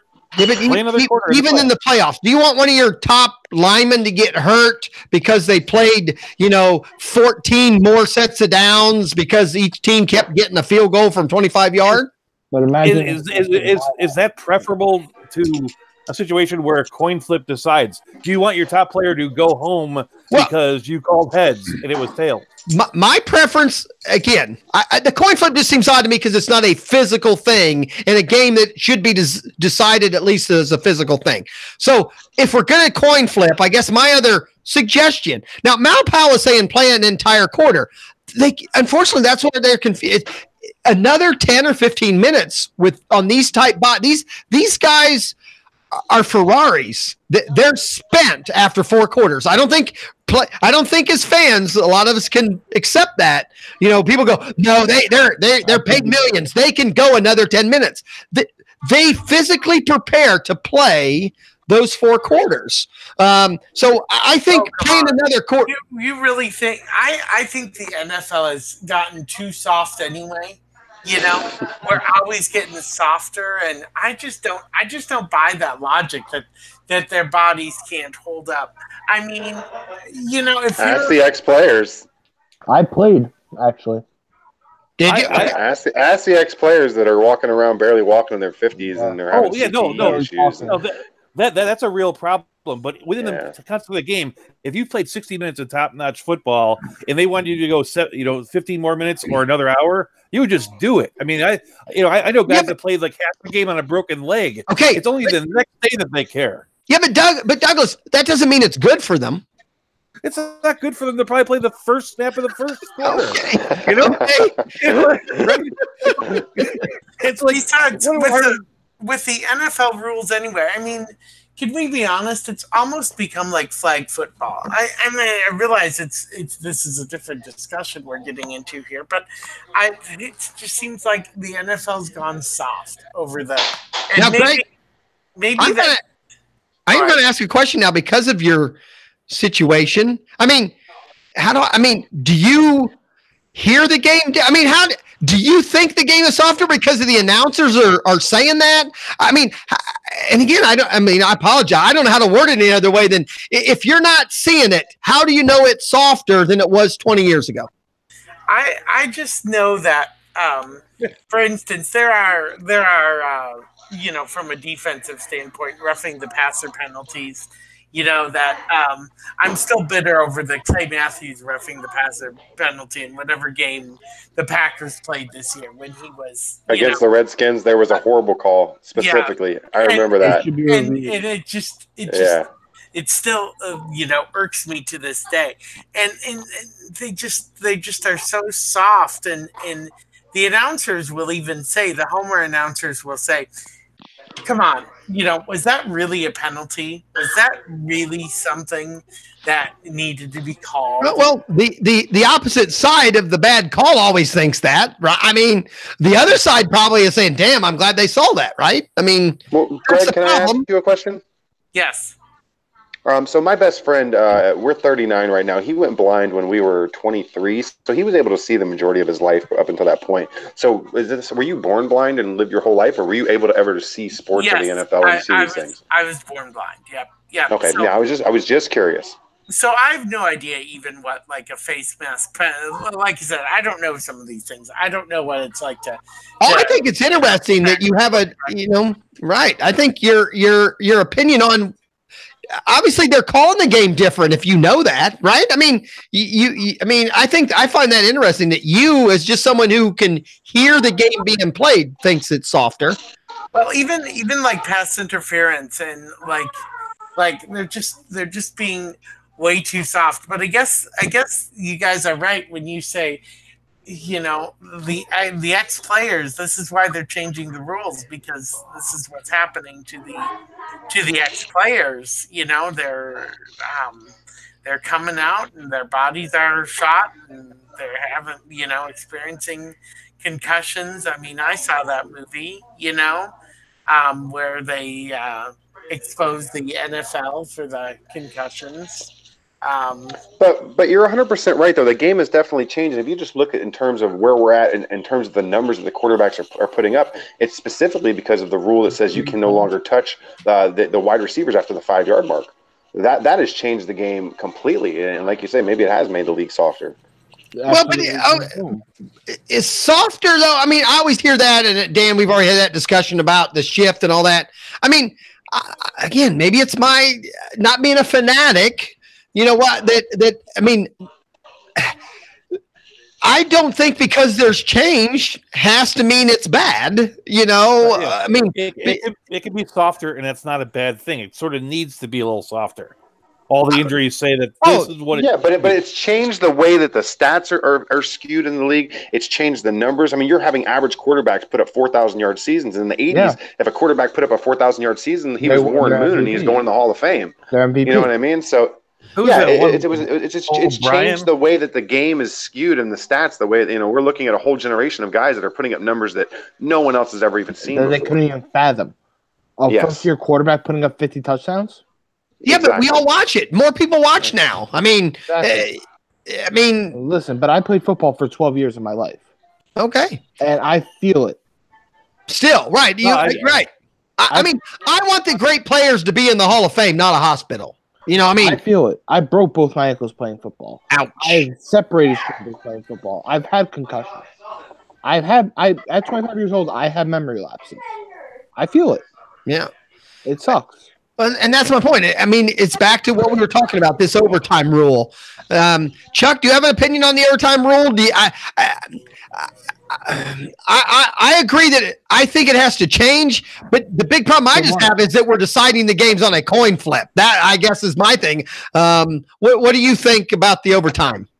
I'm kind of with you. Something needs to change. I just don't know what, because I mean, even when we were in, say, high school, it's the same rule for overtime that you got to start, I want to say, at like the 25 and try to score. And a lot of times we're doing 2-3 overtimes with it. Right. Wasn't there a college game this year with two top college teams that played like they literally scored like 100 points to 90 something because they each kept scoring.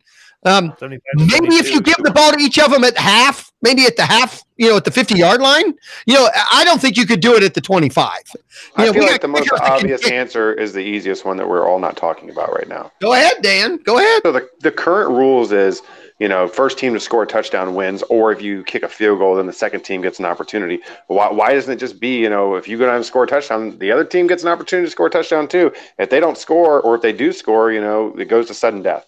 Well, it's so simple. That'd be the best solution. That really would work, because that's like, basically having your top of the inning and bottom of the inning. The guy at the bottom of the inning. Exactly. But again, the reason, and I agree pretty much, but the reason they don't is the way, because Dan, when you do it that way, now there's still another tie opportunity, and they're trying to eliminate that. They don't want another tie.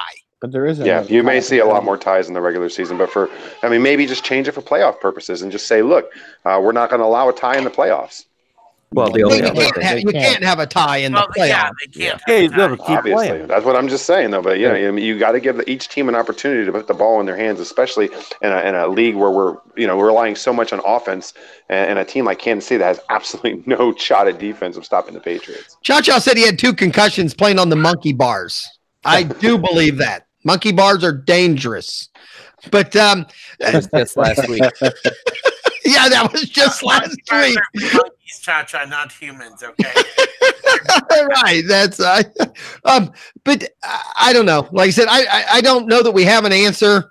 But someone did say today, and I can agree with that. I mean, we blame though that if you win the coin flip, you're going to score because you have the ball. But isn't there still an argument? Then you just got to put a better defense out there. I mean, that's you still have to stop them. 53 to 47. That's the odds. Yeah, I know. 53 to 47. No, but those odds are based on, if I'm not mistaken, I think I've heard that before, and that's the odds overall in the playoffs. In the playoffs and regular season. Right, but that's from the history of the game. The problem is, in my point, when you see that, is that, again, they end them in ties anyway. Not in the playoffs. I know, but in the regular games, I don't know. I guess always felt like they didn't care as much. In the playoffs, your defense just has to go out there and stop them. To be honest with you, I think Dan came up with the best solution. In the playoffs. Have a top and the bottom of the inning, and then you don't after. Go ahead, Jonathan. Or Greg. Or Douglas. I'm sorry. I'm learning everybody's name. Right now, if you look at the teams that are playing in the NFL right now, there's like 5 or 6 teams that have the kind of defense where you'd say if you lose the coin flip, they can stop them, and none of those teams have the kind of offenses that'll score every time. Well, and you're right. It's like so the way that you build your team makes you have a lousy defense should you hit overtime. Well, and the rules make that too, right? The rules are so easy. You want to. The Rams have a good defense. Well, what I'm saying is, I mean, like you said, the rules are still more. Offense has a better chance of scoring just because of the rules we have now in the game. Like Greg said, the game's a little bit softer. Even if it's not softer, at a minimum, the rules have actually gotten better for the offense.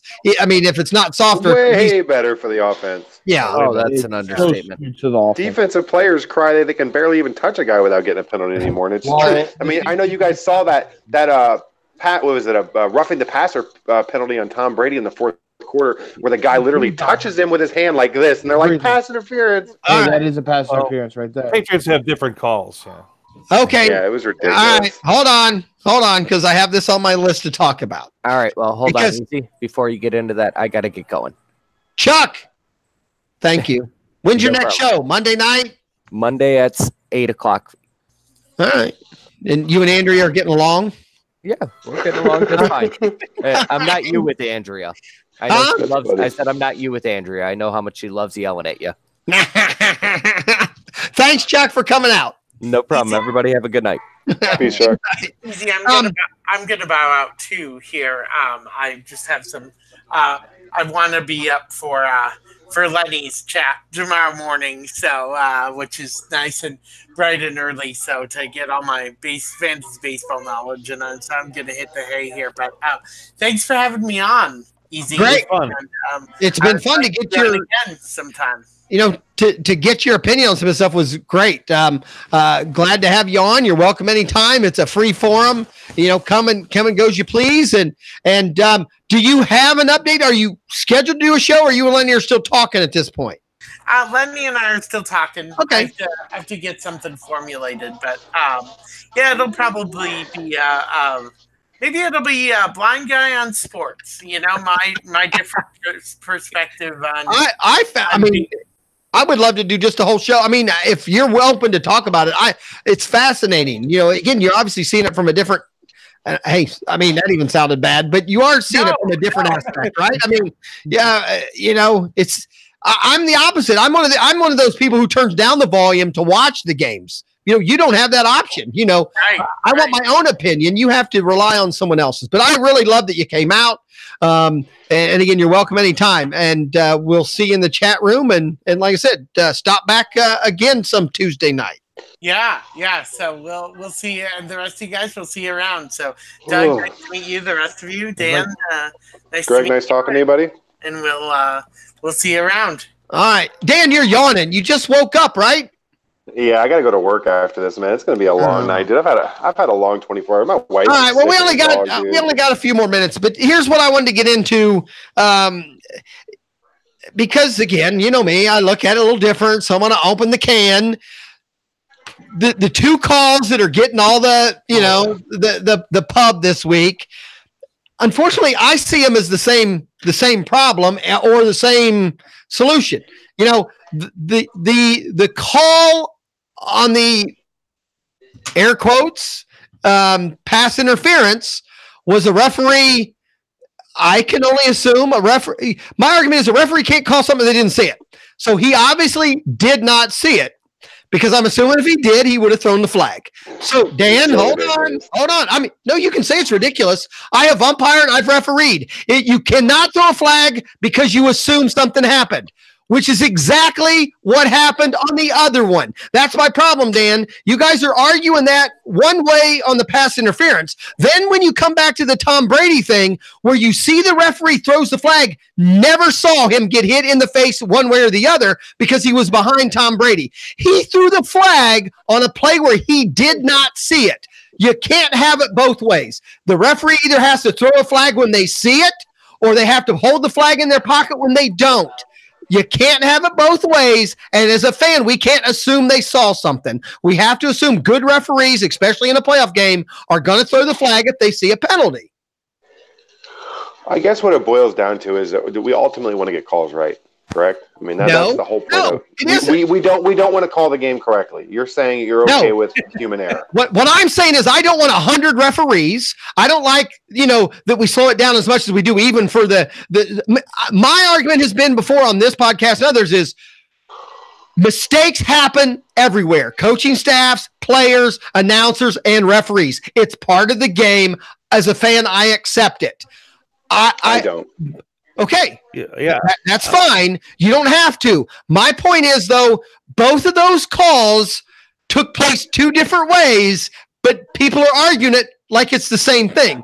We're saying the guy should have thrown a flag on a pass interference that he didn't see, but we're saying the guy who threw the flag that he didn't see, that was wrong also. I think on the first one, they were saying he should have seen the pass interference. The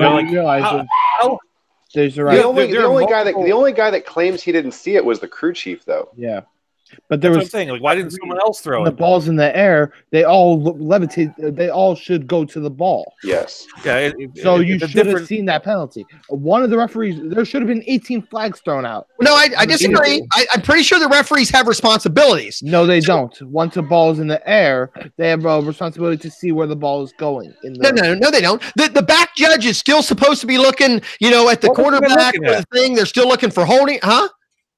What was the guy looking at? Well, the guy who was supposed to make the call. The line guy. His bet card in his pocket. He was like, "Oh man, I can't have the Saints win here." Yeah, unfortunately, I didn't see any replays that showed the referee having a good angle or a bad angle. So, but my point is, and that to me is a different argument. If the argument is someone should have seen it, I can kind of accept that argument. My point is, if he didn't see it, he can't throw a flag. I agree with that. So, But the other referee did not see Tom Brady get hit in the face, but still threw the flag. Okay, so Tom Brady. Yeah, I want to touch on something. So a report came out today that Goodell and the NFL said they're considering making penalties a challengeable call, because right now they currently aren't. Thank you. And so that's being discussed right now. Then you're opening up a whole other can of worms. Is how many do you allow a game? Are you going to slow the game down even more? But I feel like it's something that absolutely has to happen. You can't say this aspect of the game is unchallengeable because it's a penalty. Yeah. You're all trying to get the call right with replay. That's ultimately the ultimate goal with replay. There should only be a few plays that are challengeable. Roughing the passer, pass interference, and what you call it. That's it. No. Or in the pass interference. Either you got to be able to challenge everything or challenge nothing. I mean, the point is you want to get everything right. You can't challenge the penalty. What I think the solution should be is, like, right now, there are 4 people here talking to each other in basically real time on different parts of America. They should have this. They should just have a squad of people Yes. in a room somewhere. The way they do, like watching basketball? the people are like watching EEGs and stuff at a hospital. There's always eyes on those things and 2 sets of eyes, and they should be able to say the guy should be able to look over there and go, well, people are a little upset at me. Did I get something wrong? He whispers to his mic, and the guys go, yeah, it was pass interference. Then you throw the flag. Like, you just have that there in real time. It's like they actually build systems. The NBA has that. To take up more time to make you take up more time. I need a panel of judges like America's Got Talent. I need each one of them to give me a thumbs up or a thumbs down. There's me a guy whispering in your ear going, American Idol. Somebody should have said to that guy who should have saw that call, we can't Twitter an answer. Look over there. But unfortunately, you guys know you can't do that with every play. The game would last too long. So there has to be some. But and again, and I know it's easy. It's easy to go off a different direction, and I'm all fine with that. But my only point was that the 2 calls, and I'm only talking these 2 calls, and even Malpal is saying it wasn't the referee. Somebody referee once was watch a receiver. Yes, line judges. There are certain people who have certain calls, but there are still more things going on the field than there are a number of referees to watch it all. It's even in basketball, in every sport. There's things you. What we should do is we should make them assign somebody to watch where the ball is going. They do. They do. And I'm not arguing. I mean, and I agree with Jonathan. They do have some of those situations when the ball's in the air. Somebody is supposed to watch, the play. But even sometimes the ball comes out of the hand. No one knows. It could go a different direction. I don't know what the guy was looking at. I'm not arguing that. My argument is easy. We're not arguing that the 2 calls are even in the same hemisphere, are they? Because that Saints call was arguably the worst call in the history of the NFL. Period. And that Patriots call is just another Tom Brady, gift that he gets every single game. But that Saints call was egregious, dude. Your boy got blown up, and then you have the DB going out after the game being like, I was shocked. You see him on tape looking around like, where's the flag? Because he knew that he blew the guy up so bad. And I agree. I think that he hit him because he thought he was burnt. He thought he had to hit him because the penalty was going to be better than the catch. The catch is a touchdown. Exactly. That's a touchdown. Exactly. And I'm not. I agree. Penalty on himself. I mean, flag. Right. Did you guys hear about the 2 Saints fans that are filing a lawsuit against the NFL right now to try and get them to restart the game from that point on? It's not going to happen, but it's real. But there is a rule about it that it can happen. There is a rule in the NFL rule book that you can redo. That the commissioner couldn't reinstate it from that point. He does have the authority to do it. It was in the rules of the confines of the league. I'd watch it. Hey, man, it's crazy that it's going on, though. The Saints fans have got to be the most tortured fans in the league right now. They had a Minnesota Miracle last year, and then this year, I mean, I would want to throw myself off the freaking Superdome if I was a Saints fan. Okay, but probably some have. But they still had an opportunity. They still had an opportunity to win the game. I mean, but that game was over if that call is called. You go in and you down the ball 3 times, and it's pretty much a wrap. Right? What they were saying.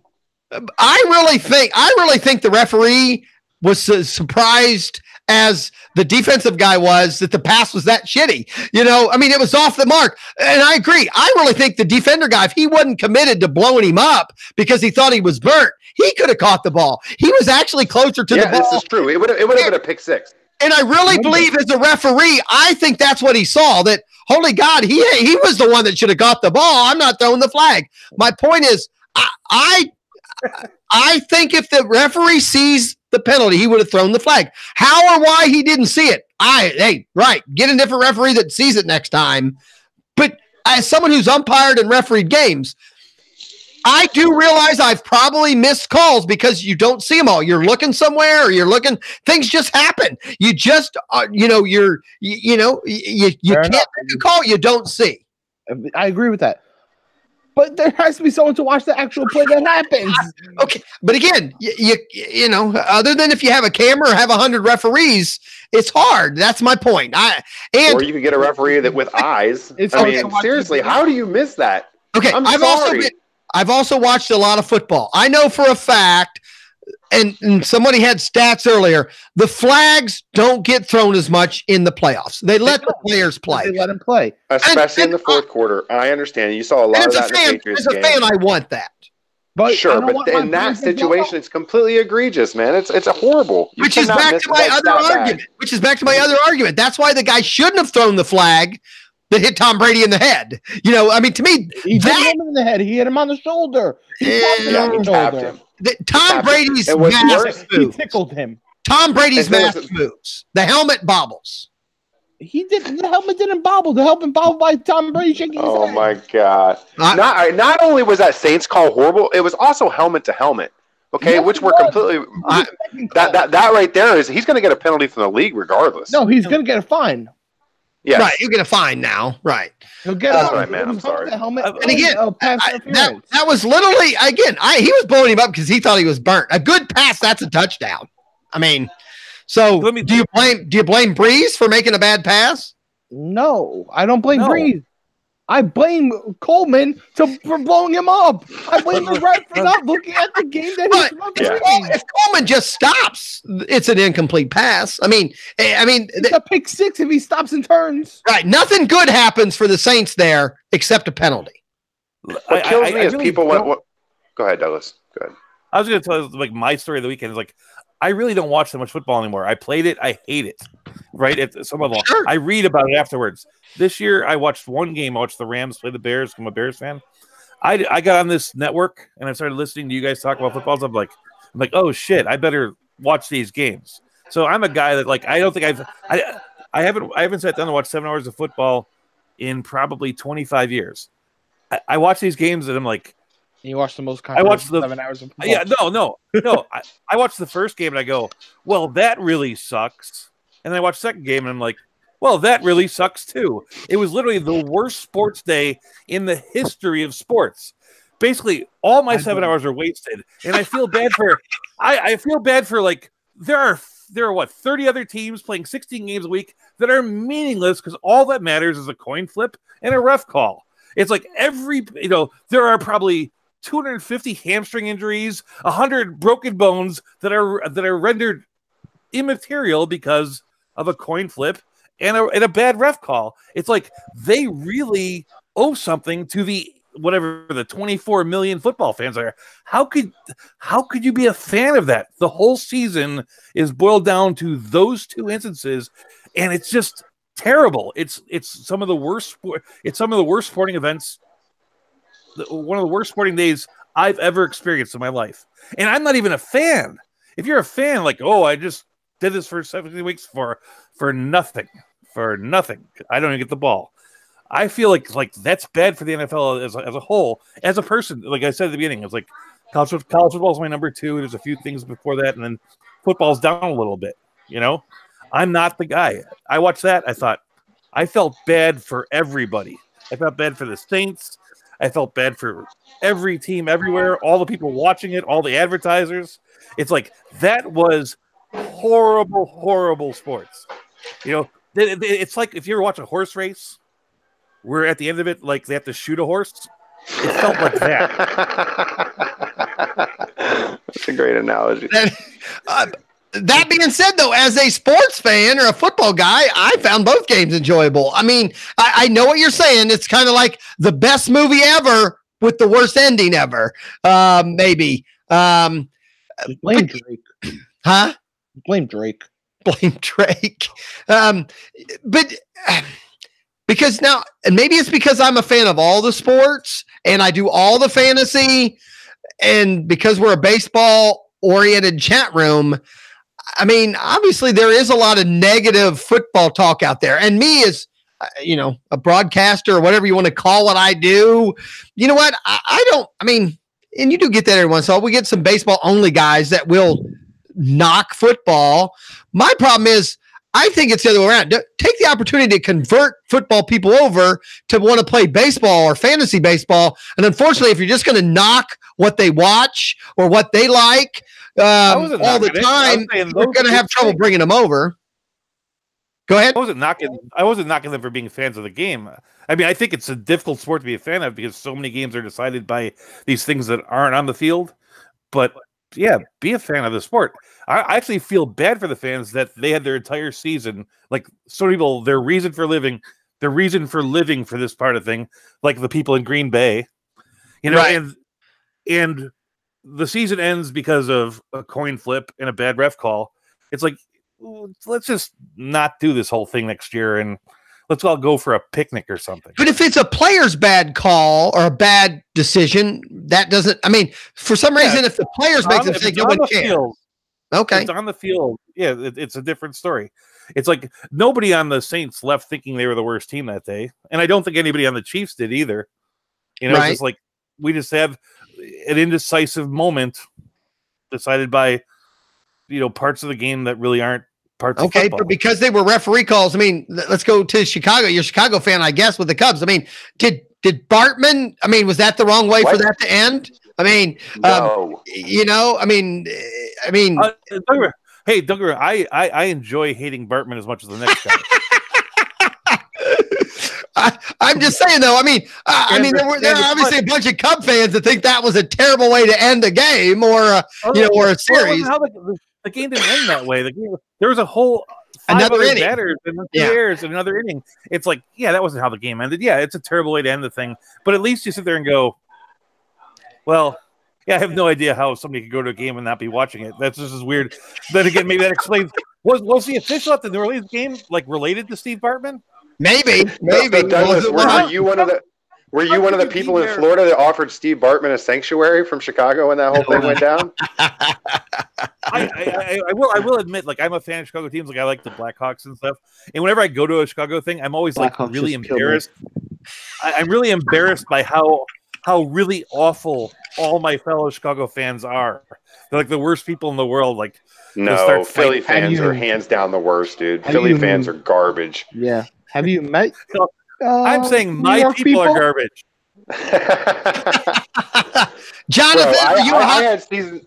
Go ahead. Yes, I'm just curious, Jonathan. Are you a hockey guy there in New York too? I don't think you mentioned a hockey team. I am, but no one talks about hockey. So I'm a Russian guy. So obviously I'm a hockey guy. You're a hockey guy. You are Russian personally?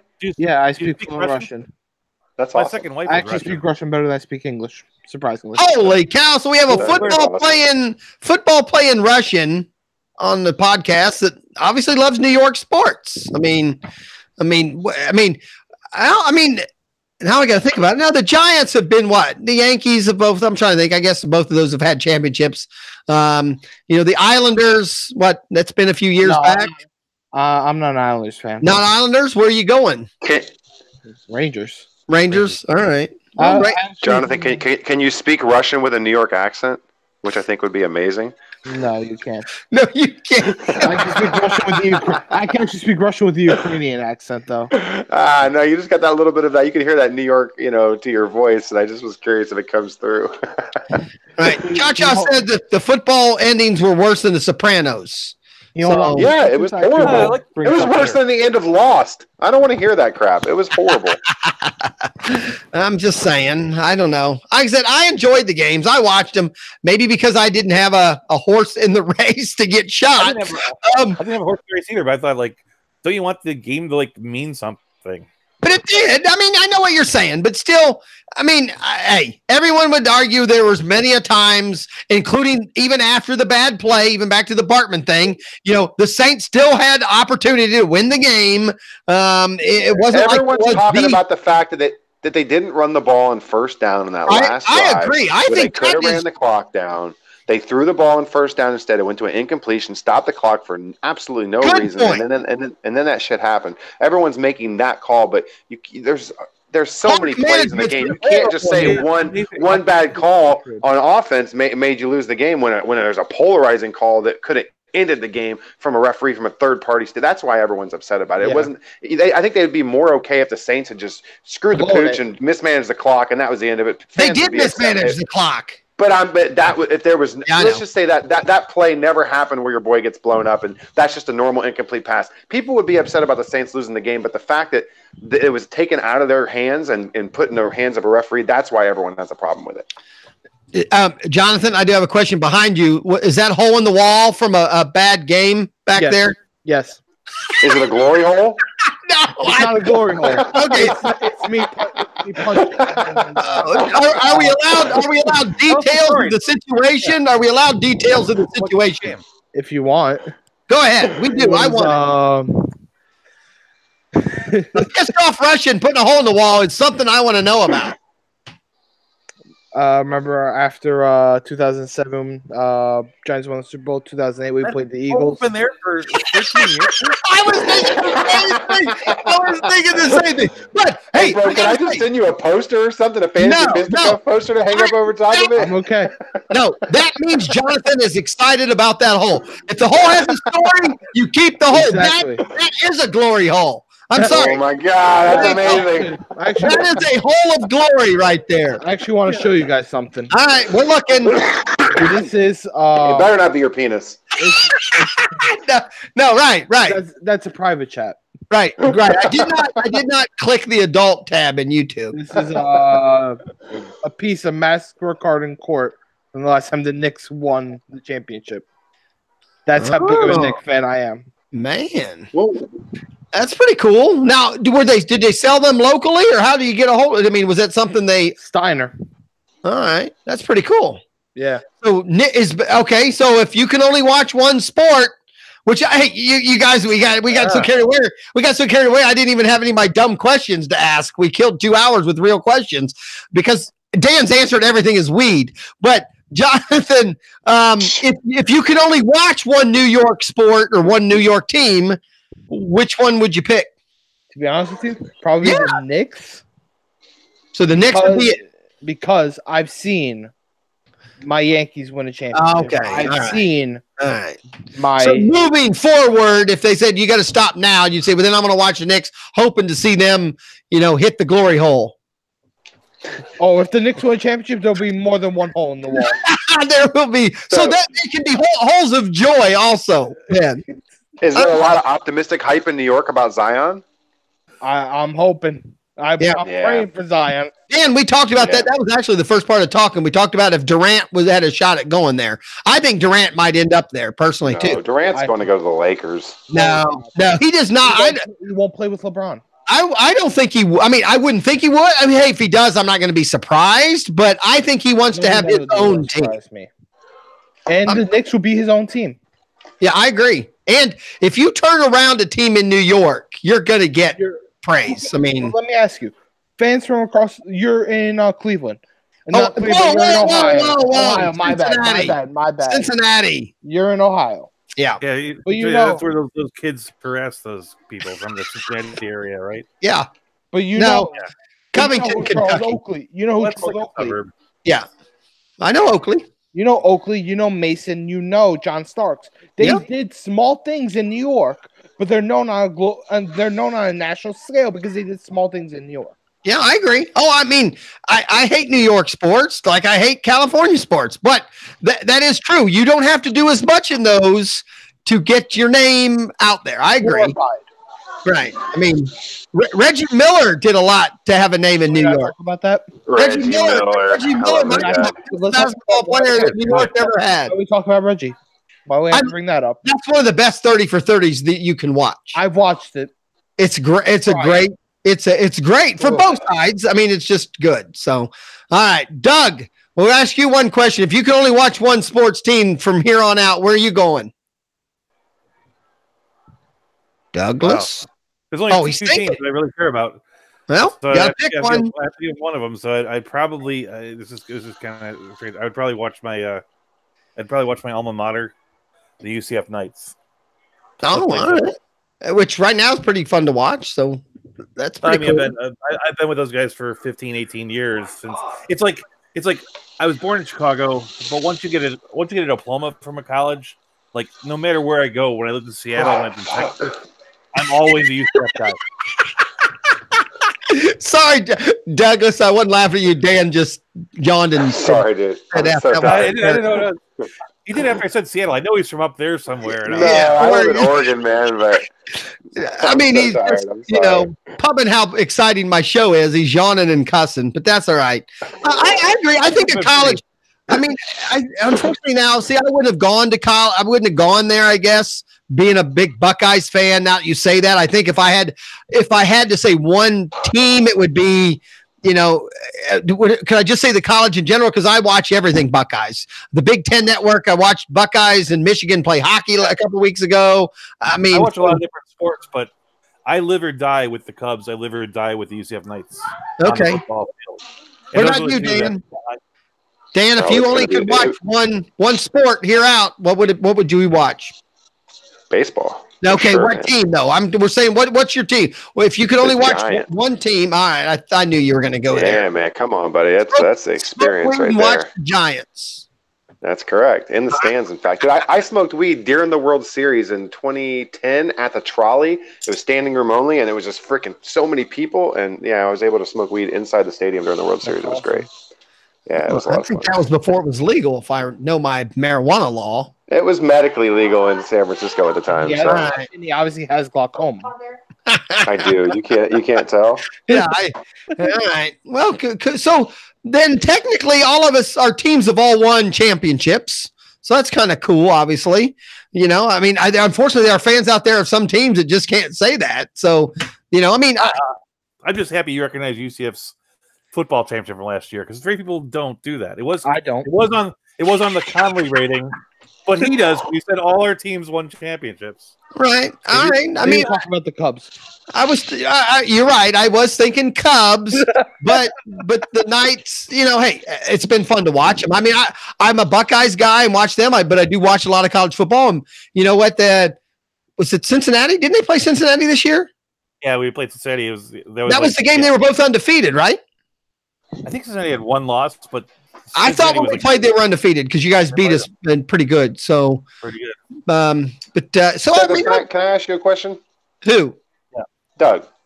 Yeah. Can I? You're a Cubs fan, correct? I see your T-shirt that you're wearing. Yeah, I'm a Cubs fan.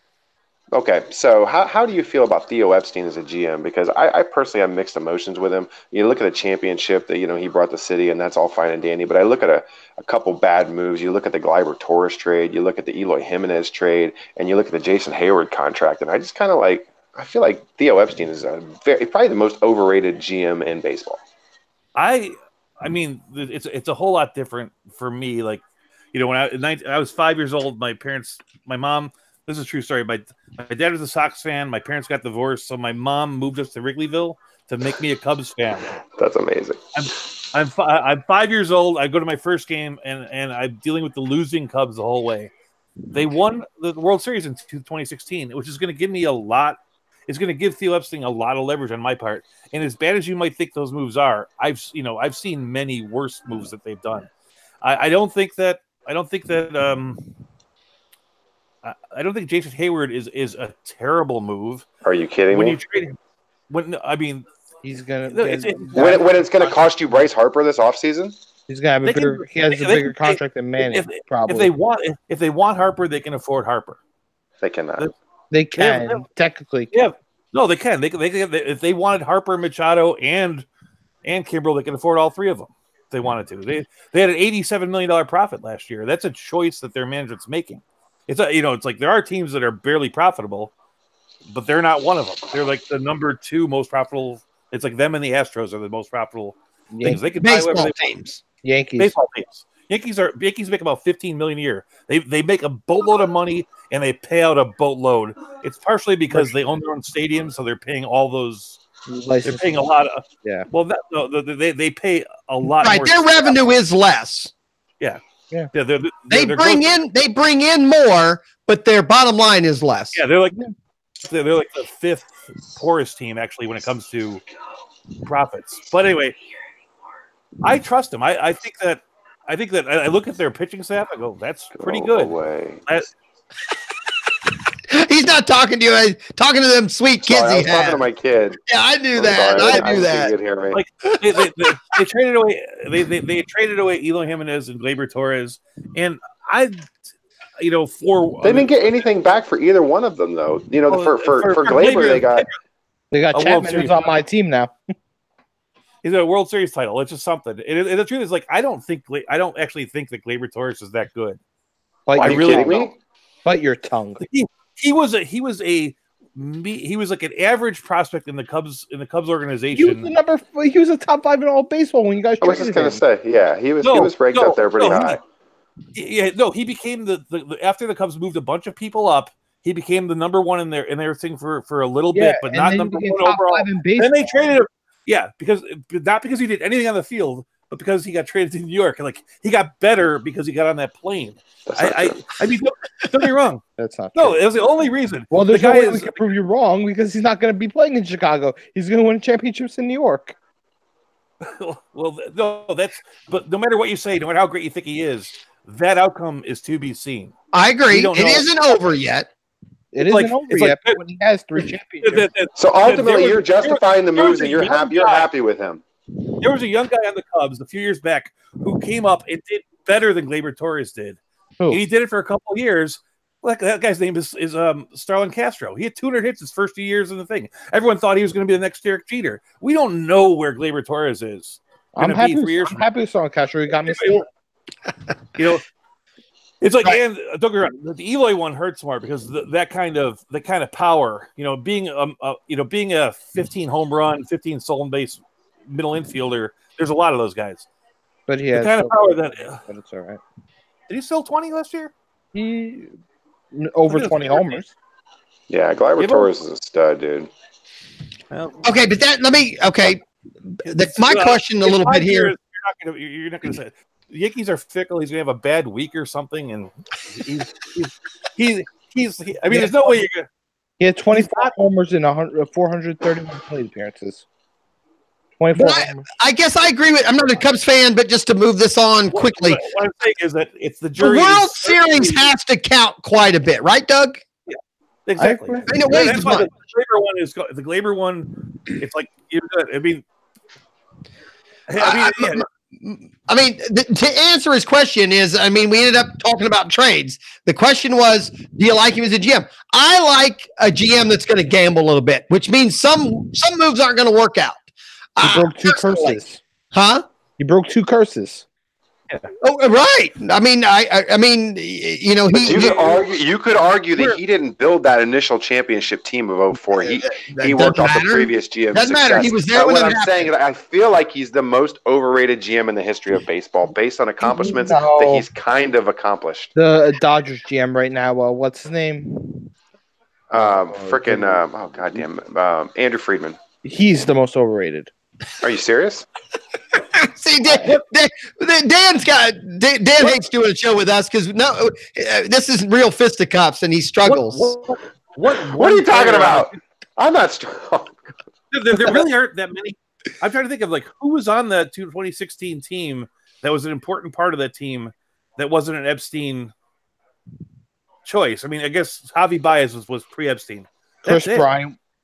No, he was Epstein. He was Epstein? Yeah, I believe he was the first draft pick that Epstein made. I could be wrong on that, though. Yeah, it's like he made the acquisition of Rizzo. He was the guy that signed all those. Did he trade for Rizzo?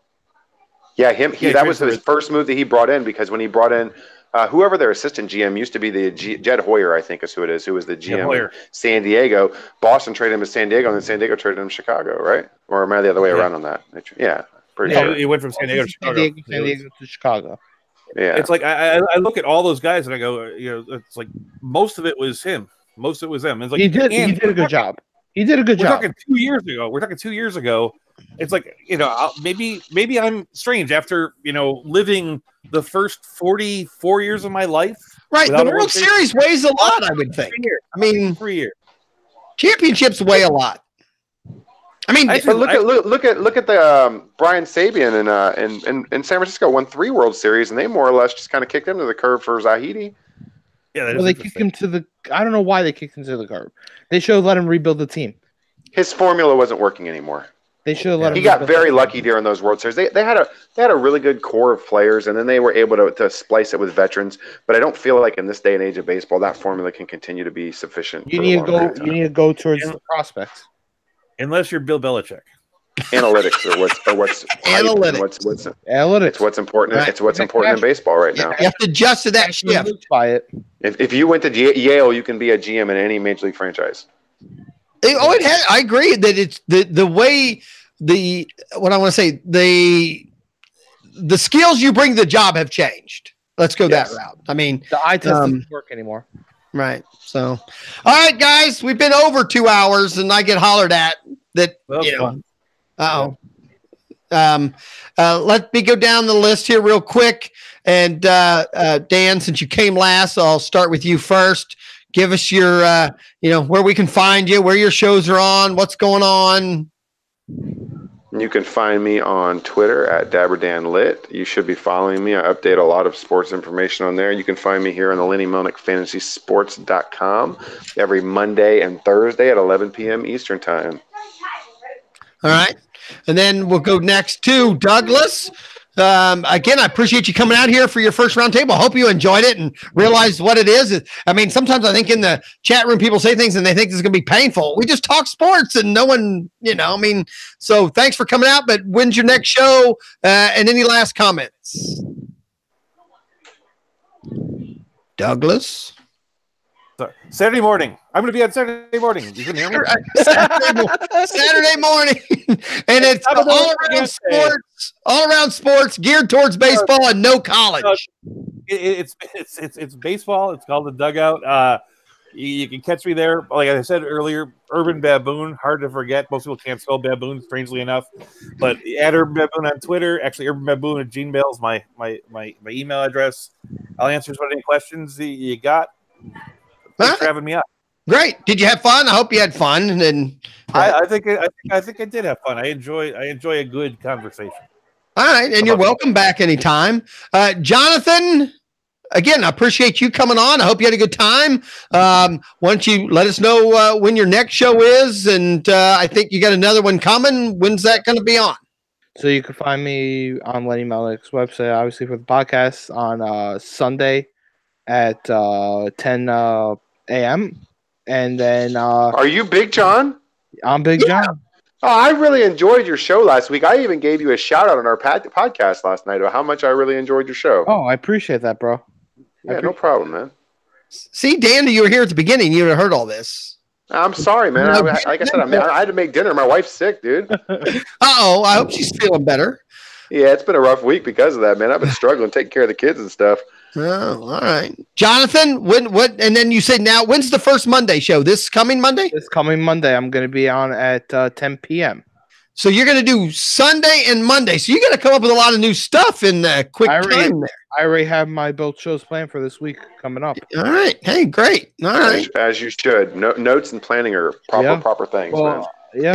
Unless it's the round table, and then we end up going off the rails a little. Listen, I look forward to your show because of that very reason, Easy, because I don't have to do. I mean, for my two shows, I have to do days of preparation. You should see my Google Drive full of notes that I put up for my shows every week. They're absolutely ridiculous. I know. I love being able to come here and just being able to just talk off the cuff. It's great, man. Right. I appreciate that. Yeah. John, I hope you like that too. Again, I know sometimes in the chat room, it's Cha-Cha. I don't worry about him too much. And every once in a while people in the chat room will say things, and I don't take any of them negative, but I don't think it's positive. This show is for us. And if anyone in the chat room says, well, I didn't like that, you know what? Come on. The point is to come on the show. And if you didn't like what we talked about, come on and give us your viewpoint. Everyone's welcome. And I know a lot of people question the video. That's the number one thing. I don't want to be on video. You know what? Don't turn your camera off. I don't have a problem with it. Don't be afraid to come on and, you're all out there. But again, Jonathan, I thank you for coming out. Dan, everyone else, we had that guy who's on Monday nights. Luke, I feel bad because we talked old sports, and I think he's probably mad at me. We'll have to get him in there. Hey, but give him a shout out. Him and Dave are starting a show called Steinman Sports soon. I don't know exactly when it's going to go down, but I know Andrew was working on the logo yesterday. So right. And that's true. That's he talked about that at the beginning of the show, maybe before we were on the air. Yeah. So he's kind of excited about that. That's kind of neat to have a young kid. And I agree. Tonight, unfortunately, we weren't talking opinions where I agree. A 15-year-old kid probably had no idea there even was the Hall of Fame. But it's nice to get those opinions on some of the other things, just to see what a young person's opinion is out there. So I appreciate everyone who comes on. Lenny always asks me every day at about 6:30, 7 o'clock, I'll get a little thing from Lenny. Are you going to have people on tonight? And I'll go, I really never know till about 9:30, 9:45. So I just trust that no one's going to leave me hanging. I haven't been hung yet. I think I've started the least. I think I started the show with one person once, but someone came within about 5 minutes. But I'm glad we can fill it up and get quite a few people on and get some opinions out there. So guys, again, Been on a little while. Appreciate you coming out. Lenny Melnick, FantasySports.com, Legend Sports Network. 9 o'clock tomorrow morning. Lenny will be on talking baseball. That's the one I got to really push. JJ Works, another one there every day at 2 o'clock. All kinds of sports. Unfortunately, he's a Michigan fan, so I only listen to half of what he says. But it's a great network. We're having fun, and all of you just keep coming out. I appreciate it, guys. Everybody, you know what? Just say good night. Good night. Good night, guys. This has been Just a Fantasy Fan podcast. And to keep your fantasies going, follow us at justafantasyfan.com. Say good night. Good night.